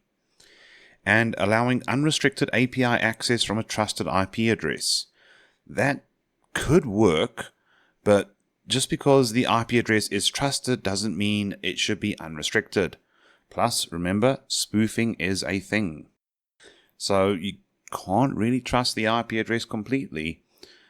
So with the lack of restriction and the concern around IP address spoofing for the source IP address, I wouldn't completely trust it. So that leaves us with option B and C. Of the two, I do like the option C more. We are discussing having encryption. Obviously, working with a cloud service, we're going to be transmitting data over network connections, most likely public network connections. So that would be a very good idea. And then OAuth is pretty widely supported by most web services. So great integration options. The static token, yes, it could work, but not as well as option C. So let's go with that one. Next, substituting characters for asterisks in a password field is an example of which of the following. So we've got tokenization, data masking, pseudo-anonymizations, and k-anonymity. So pause if you want to. So this is basically when you're typing a password and you're getting little dots or asterisks in the password entry field, which is meant to obviously give you an indicator of how much you've typed, but not show your password, just in case someone's shoulder surfing you. It's not tokenization, because tokenization is a type of data substitution, replacing the real value with an equally unique but non-usable one. So for instance, instead of taking someone's passport number, you substitute in some random customer ID. So definitely not tokenization. Data masking, yes, it is hiding the data, so this is seeming pretty good. Pseudo-anonymization, it's not anonymizing your password, it's just hiding it from a casual observer. And same for D, it's not to do with anonymization, it is just masking the data from someone who's trying to shoulder surf you. So data masking is the answer here. During an incident response process, which of the following steps should be performed last? Eradication, containment, lessons learned, or recovery. So pause if you want to, but the answer is lessons learned. Now the reason why it's lessons learned, well, let's talk our way through it. You begin incident response processes with preparation, planning for it and all of that stuff. Then you have monitoring for detection. Once something is detected, you move into analysis to determine is this an incident or a false positive. And if it is an incident, how do we begin initiating? And generally then the next step is containment to stop the incident from getting any worse. Once contained, you might do a pause for forensics, depending on whether you are subject to having to do forensics or you believe it worthwhile to do. Now for those of you who are thinking, hang on, forensics being worthwhile, yes, you're not always going to be in an organization that has to do cyber forensics. In which case, doing it becomes kind of optional. It's a good thing to do, obviously. In some countries, it is legally required regardless of industry. But that's a conversation for a completely different course. Now, after doing that containment and then possible forensic pause, then you would do eradication of the threat. You would begin recovery operations. And then you would do a lessons learned, where you can go and dissect and deconstruct the attack, understand what happened, look at your response processes, and identify any opportunities for improvement. So, obviously, all of these other steps are happening far sooner than lessons learned. During an incident response, a security analyst captures network traffic to investigate a suspected data exfiltration. Which tool would be most appropriate for analyzing the network packets? So we have a SIEM, Wireshark, Nessus, and Snort. I'll give you a chance to pause and think about your options. But straight away, you should be eliminating SIEMs and Nessus, as these are more log analytical tools. This leaves Wireshark and Snort, both of which are network tools. Now, Wireshark is a protocol analyzer, packet capturer, whatever term you want to call it, which makes it more appropriate for the analyst who wants to analyze the network packets for data exfiltration. Snort originally started out with a very, very good data analysis capability for network traffic, but has evolved into being a pretty good and open source intrusion detection system for a network. So although yes, you could use it to do some protocol analysis, it's not the right tool for the job. Wireshark is the scalpel where Snort is a pocket knife when it comes to doing traffic analysis. Both could cut, but one's going to do a better cut. An attacker is able to exploit a web application by inserting malicious SQL commands into an input field. Which security control would be most effective in mitigating this type of attack? Now, this does sound like an SQL injection attack, so let's see if we get any options that help us here.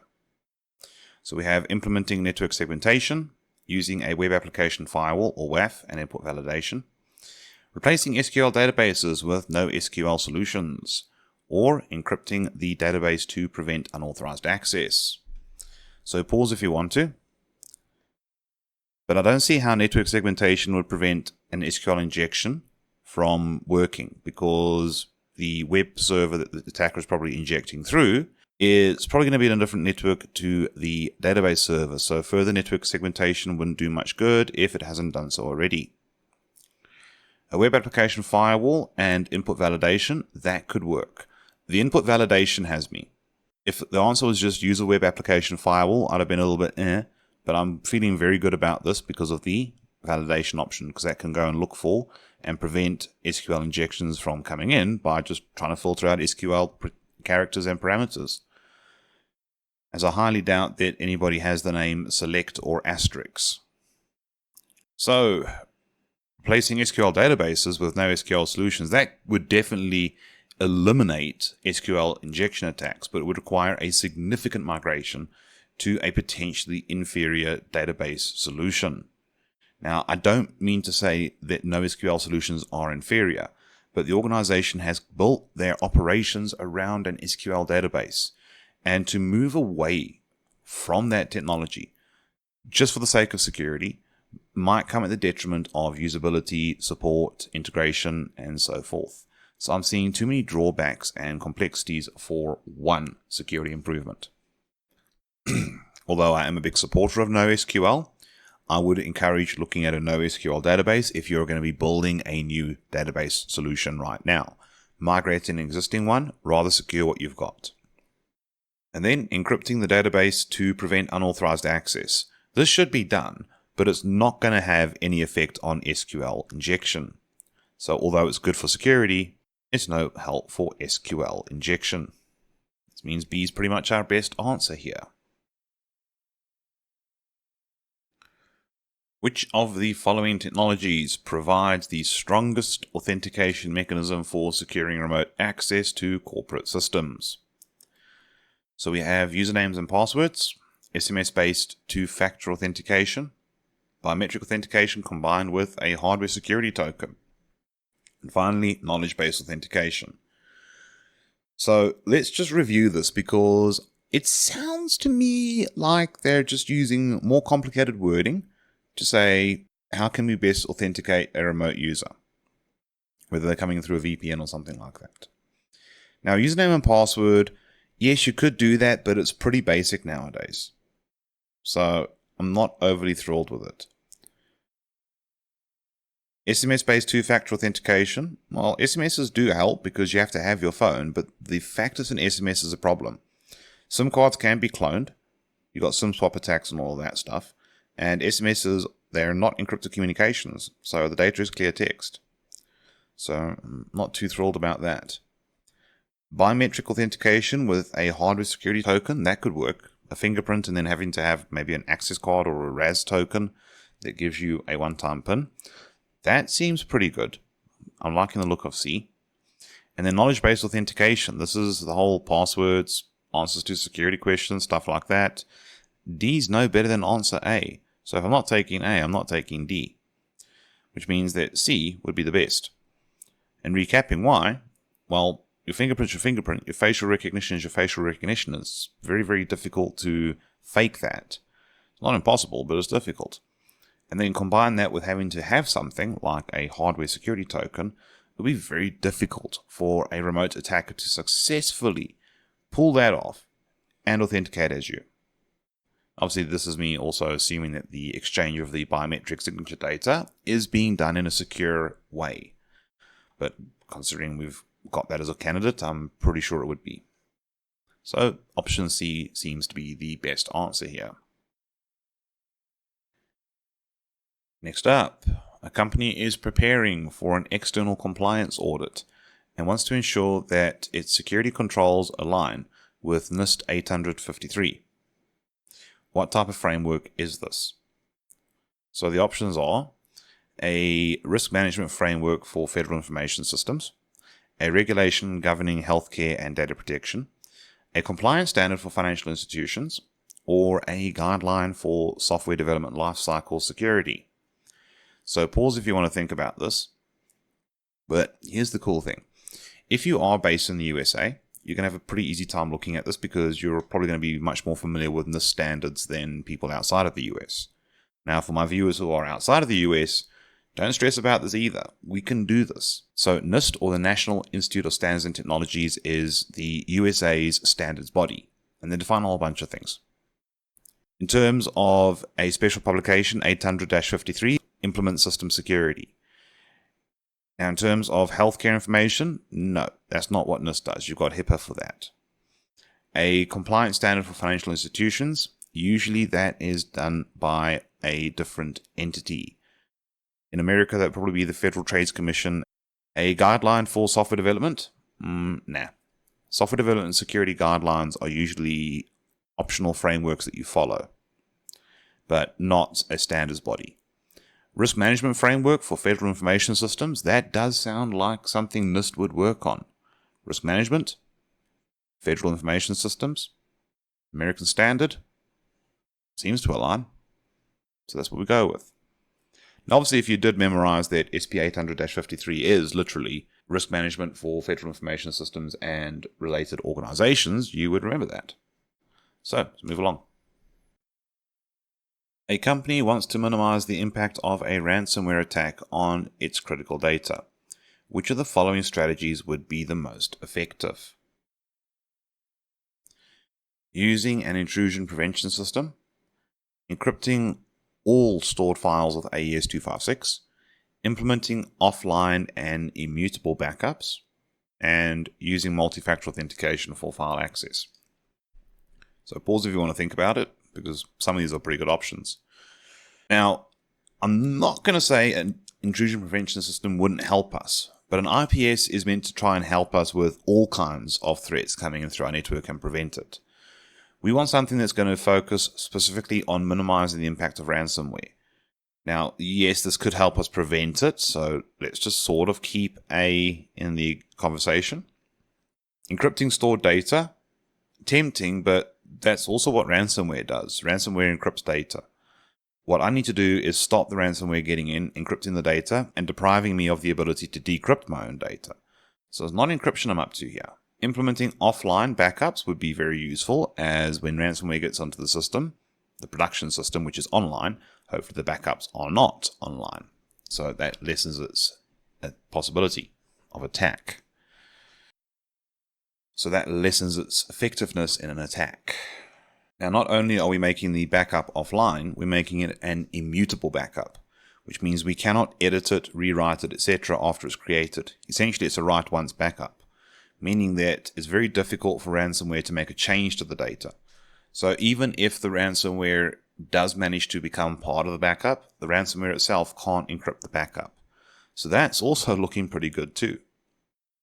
And using multi-factor authentication for file access. It does sound like a good idea, but we could also take it too far. I mean, imagine having to do multi-factor authentication every time you want to open a file. And how would that help? Ransomware could pretend to be the application opening the file, and then that wouldn't really stop the issue because the ransomware could make a change. The multi-factor authentication would be more to apply access control to the user, not to software. So I'm not so thrilled about that. So we've got A and C as our two options here. And C does feel stronger because it's focused very specifically on data preservation and recovery, which would help a lot in a ransomware incident. The intrusion prevention system I would also be looking at as well, because that could possibly detect and prevent the ransomware from coming in through the network. But what if it doesn't come through the network? Or what if the IPS is unable to detect it for whatever rhyme or reason?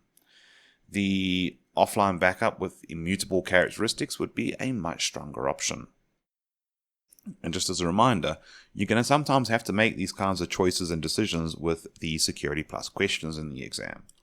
Always look for what's going to be the best option, even if the other options do seem like good ideas as well. Look for the best option, especially based on what they're asking for. A security analyst receives a report of multiple failed login attempts from a single user account across different systems in a short period of time. This does sound suspicious. Which of the following best describes this activity? Is it credential stuffing, a brute force attack, password spraying, or privilege escalation? I'll let you pause and think about it, but I'm hoping a lot of you are thinking this sounds like a spray attack. When an attacker tries to log in with a single user account across different systems, like different platforms, different sites, and stuff like that, the attacker is taking some credentials they've got their hands on and hoping those credentials have been reused in other places. Credential stuffing is where you try and slip credentials into traffic that's not really meant to contain the credentials, hoping it successfully authenticates and allows in some possibly malformed and malicious contents. A brute force attack? No. The characteristics of a brute force attack would be one user account on one system with multiple failed logins. This is multiple failed logins across different systems, different websites, platforms, servers, whatever. So it's not really a brute force. Privilege escalation? No, the attacker is still trying to gain access. Privilege escalation would either be a standard user becoming administrative if it's vertical, or like a salesperson gaining access to the financial users' stuff as a horizontal escalation. So, nah, not privilege escalation. So definitely a password spray. The brute force maybe, but no, slight difference in the characteristics. So just watch the wording and pay attention to the details for questions like this, and you should be fine. A third-party vendor is requesting access to a company's internal systems to perform scheduled maintenance. What security control should the company implement to minimize risk? So let's just look at the scenario before we think about checking out the options. Third-party vendor. They need access to your stuff to do some maintenance. That's a risk. Some outsider is going to have access to your stuff. I'm assuming there's some sort of partnership and agreement going on here, but let's go see what our options are. Provide full administrative access for convenience. Implement time-restricted and least privilege access. Require the vendor to connect via an unsecured public VPN. And allow permanent access to reduce the need for future approvals. Okay, so I'm not mad about that last option. Because this is a third-party vendor I'm working with, I might want to have every time they need to access my stuff, it being a specific request that is reviewed and approved. If I give a rubber stamp that allows all future access without my knowledge or insight, this could allow a malicious insider at the vendor to do something, or an attacker to use the vendor as a pivoting point to get into my environment. I don't like that. So D, no. I would maybe still give them good access, but I'm not going to give them permanent access. I want to approve each time. Now let's have a look at the other options. C also seemed a bit weird, didn't it? Requiring the vendor to connect via an unsecured public VPN. So this sounds like one of those VPN subscription services that you hear people doing sponsored readouts for in a YouTube video. Speaking of which, this video's... I'm joking, I'm not being sponsored for this video. Thought it was coming though, didn't you? Nah, this doesn't seem like a sensible thing. Maybe I would give them VPN access to my RAS server, but even then, I'm still going to want maybe a bit more, as they are outsiders. So A and B still are in the running. Giving full administrative access for convenience. Well, if you trust the vendor and everything's approved, that could be done. But B does sound like a very good idea. Giving the vendor time-restricted access. Okay, you want to remote in and do your maintenance obligations as my vendor. Cool. And you want to do it between 6 p.m. and 9 p.m. Fantastic. I'll give you access from 5:30 till 10. Just in case you want to start early or you start running a bit late. And I'll give you exactly the access you need for the requested project, implementing principle of least privilege. This sounds really good from a risk management perspective. A sounds really good if we're lazy and don't care, or at least don't care about security. So I'm going to go with option B, time restriction with principle of least privilege. Next, a user unknowingly installs malware on their system by clicking on a disguised malicious link in an email. The malware remains dormant and activates later to collect sensitive data. What type of malware is this? Well, let's see what the options are. Could be a rootkit, could be a virus, could be a logic bomb, could be adware. Okay, so its job is to collect sensitive data. So that's not a rootkit. Rootkits are about elevating privilege. It could be a virus, because it does get triggered, but it doesn't specify how it was triggered. It just says it was triggered later, so let's just leave that in the equation for now. Logic bomb, also an option, because logic bombs are like booby traps or landmines, you trigger them. And adware, no, it collects sensitive data, not forces advertising down your throat.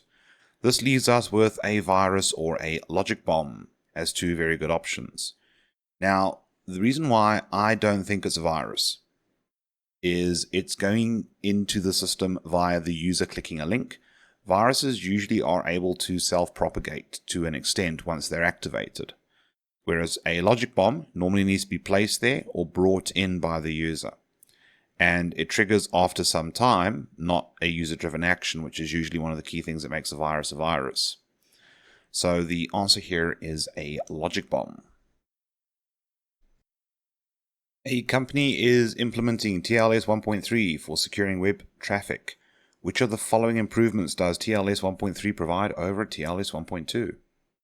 Stronger symmetric encryption algorithms, requirement for client-side certificates, increased use of static key exchanges, and removal of weak ciphers and the handshake optimization.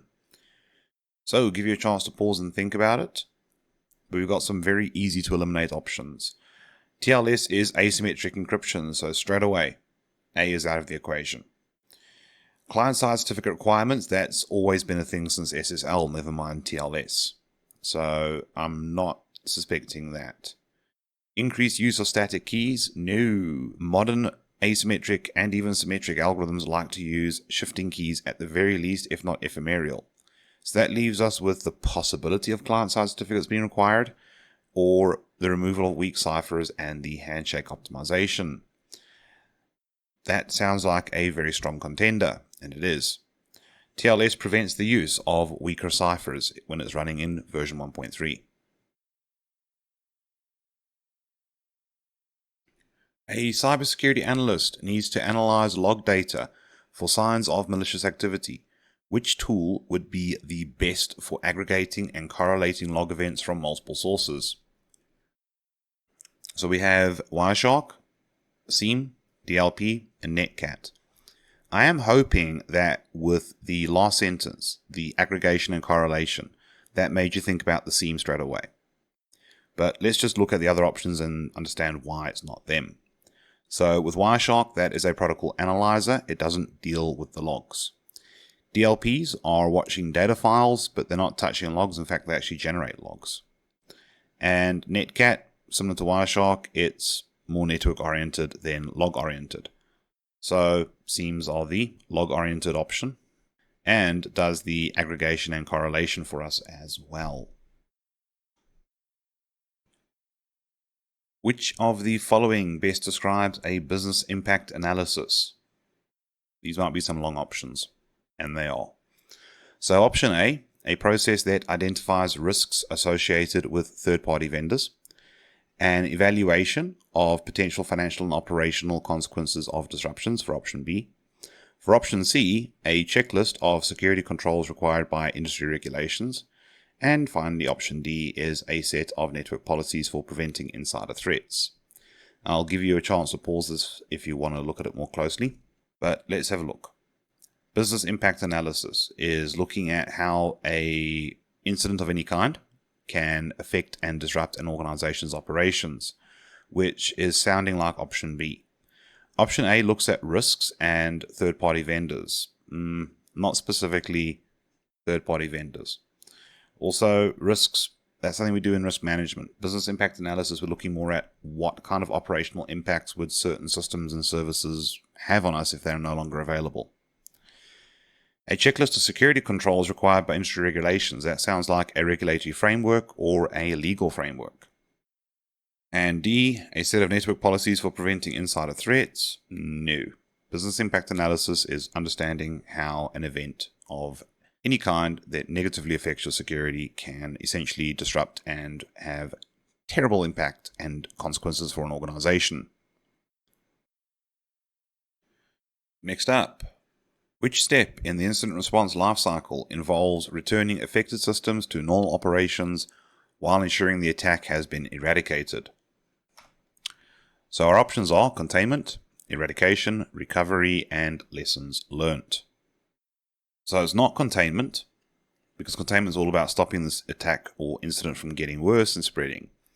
Eradication, well, keywords there, but so is recovery, because we're talking about getting stuff back to normal operations. Lessons learned, that we would do right at the end once we're sure everything's done and it's time to do a post-mortem on the incident. So it leaves us with options B and C. So usually you would want to eradicate the threat and then recover the system. And if we look at the wording here, returning affected systems back to normal while ensuring the attack has been eradicated. Because they are asking which step it is and they're talking about restoring affected systems, it's recovery. The eradication is meant to distract you a little bit because it's a matching word. But during recovery, you want to make double sure that you've eradicated it, because a lot of threat actors will try and be clever. They'll leave logic bombs as booby traps. They might have persistence that's a bit more stealthy, and the incident that you've resolved is the diversionary attack possibly. So recovery would involve validating eradication just to be absolutely sure. Although eradication probably would have been my preferred answer if recovery was not present in this list. A company's web application is found to be vulnerable to cross-site request forgeries, CSRF. If you're looking at older material, they might still call it XSRF. Which of the following controls would help mitigate this risk? Option A is to implement input validation on all form fields. Option B would be using tokens to verify user requests. Option C would be enforcing a strict password policy for users. And option D would be network segmentation for the web server. So cross-site request forgery is usually where the attacker would send a malicious link to the user. The user clicks it, and the attacker is hoping there's some sort of authentication or single sign-on that will grant direct access, and then malicious scripts and instructions will be executed and perform malicious tasks. So input validation isn't what we're after here. That would be once the user is already on the site and typing in text. So that would be more to prevent injection. Using tokens to verify user requests, that could be helpful. Enforcing strict password policies for users? Not really. The reason being, cross-site request forgery is relying on something like a auto login cookie or some sort of single sign-on token. Hence why I like the token option. And enabling network segmentation for the web server? The web server should already be segmented, and cross-site request forgeries won't make much difference because if successful, it looks like it originates from the user. It doesn't look malicious. And then segmenting the network is not going to make any difference, really. The user doesn't always know what IP ranges we're using, regardless of how we're securing the server. So it's not going to be beneficial for at least this kind of attack. The segmentation would probably be better if I'm worrying about malware infecting the web server and possibly propagating from there onwards. So that leaves us with using the tokens. Which of the following strategies is best for securing IoT devices in an enterprise environment? Option A is connecting IoT devices directly to the corporate network. Option B is relying on manufacturer default security settings. Option C is updating the IoT firmware only when a security breach occurs. And option D is using segmented networks and applying strong authentication. Pause this one if you want to read through the options and think about it a bit more. But having IoT devices directly on the corporate network is not a great idea. Personally, I advise the exact opposite. Segment. Have IoT on its own dedicated infrastructure, or at least logically separated somehow. Option B is relying on manufacturer default security settings. Probably not a good option. Not all defaults are bad, but with IoT you want to assume the security by default is not great. It's a safer assumption to live with. Besides which, my advice that I normally give out for the defaults possibly being safe is normally situational and specific to the default in question. With a general statement like this, you'd rather say defaults are dangerous. Then, updating IoT firmware only when a security breach occurs seems a bit delayed.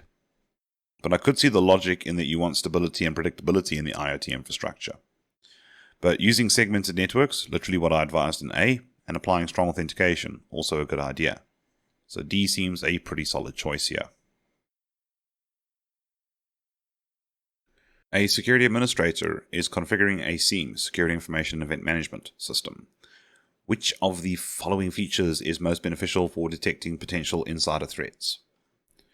Automated log collection, role-based access control, UEBA, or secure boot process enforcement. So pause the video if you want to, but straight away we can eliminate option D because enforcing secure boot would be more of a policy, whereas SIEM is more of a monitoring and alerting tool. Automated log collection, well, you're probably going to be doing that with the SIEM automatically, so role-based access control, SIEMs are about monitoring events, not enforcing security. Anything that's role-based access control would be an enforced option. So that leaves us with UEBA and automated log collection.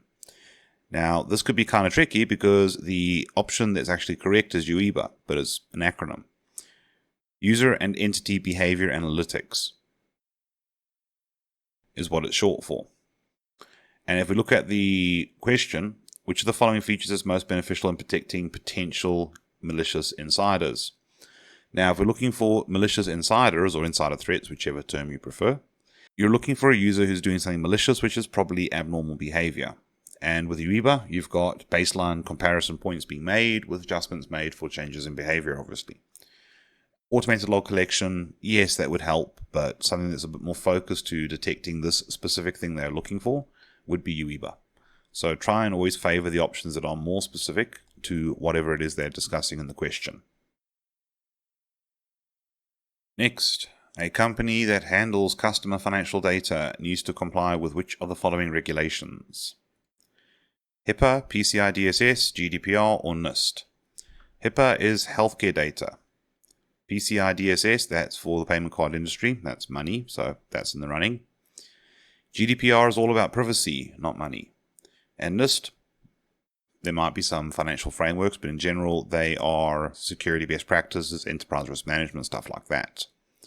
PCI DSS is the only regulation here that deals with the money. Last question. Brownie points for sticking this far with me. An attacker uses publicly available information from social media and corporate websites to craft a highly convincing email to socially engineer a user. What type of attack is this? We have spear phishing, smishing, watering hole attack, and domain hijacking. So pause the video if you wanna. But spear phishing seeming pretty good because the attacker has gone for a lot of information from social media and corporate websites. And the email's meant to be very, very convincing, which sounds like a spear phish to me. It won't be smishing though, because this is an SMS-based phishing attack, and they literally did say email. Watering hole attack? No, the attacker is sending something to the victim. Watering hole attacks require the attacker to entice or wait for a victim to go to a site or platform that they usually frequent. So it's not that. Domain hijacking?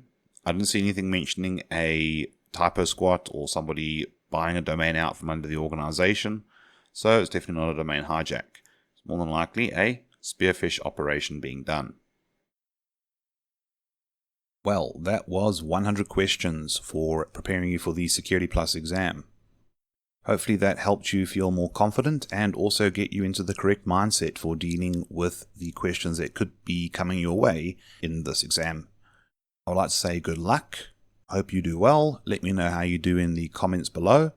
And as always, thank you for watching.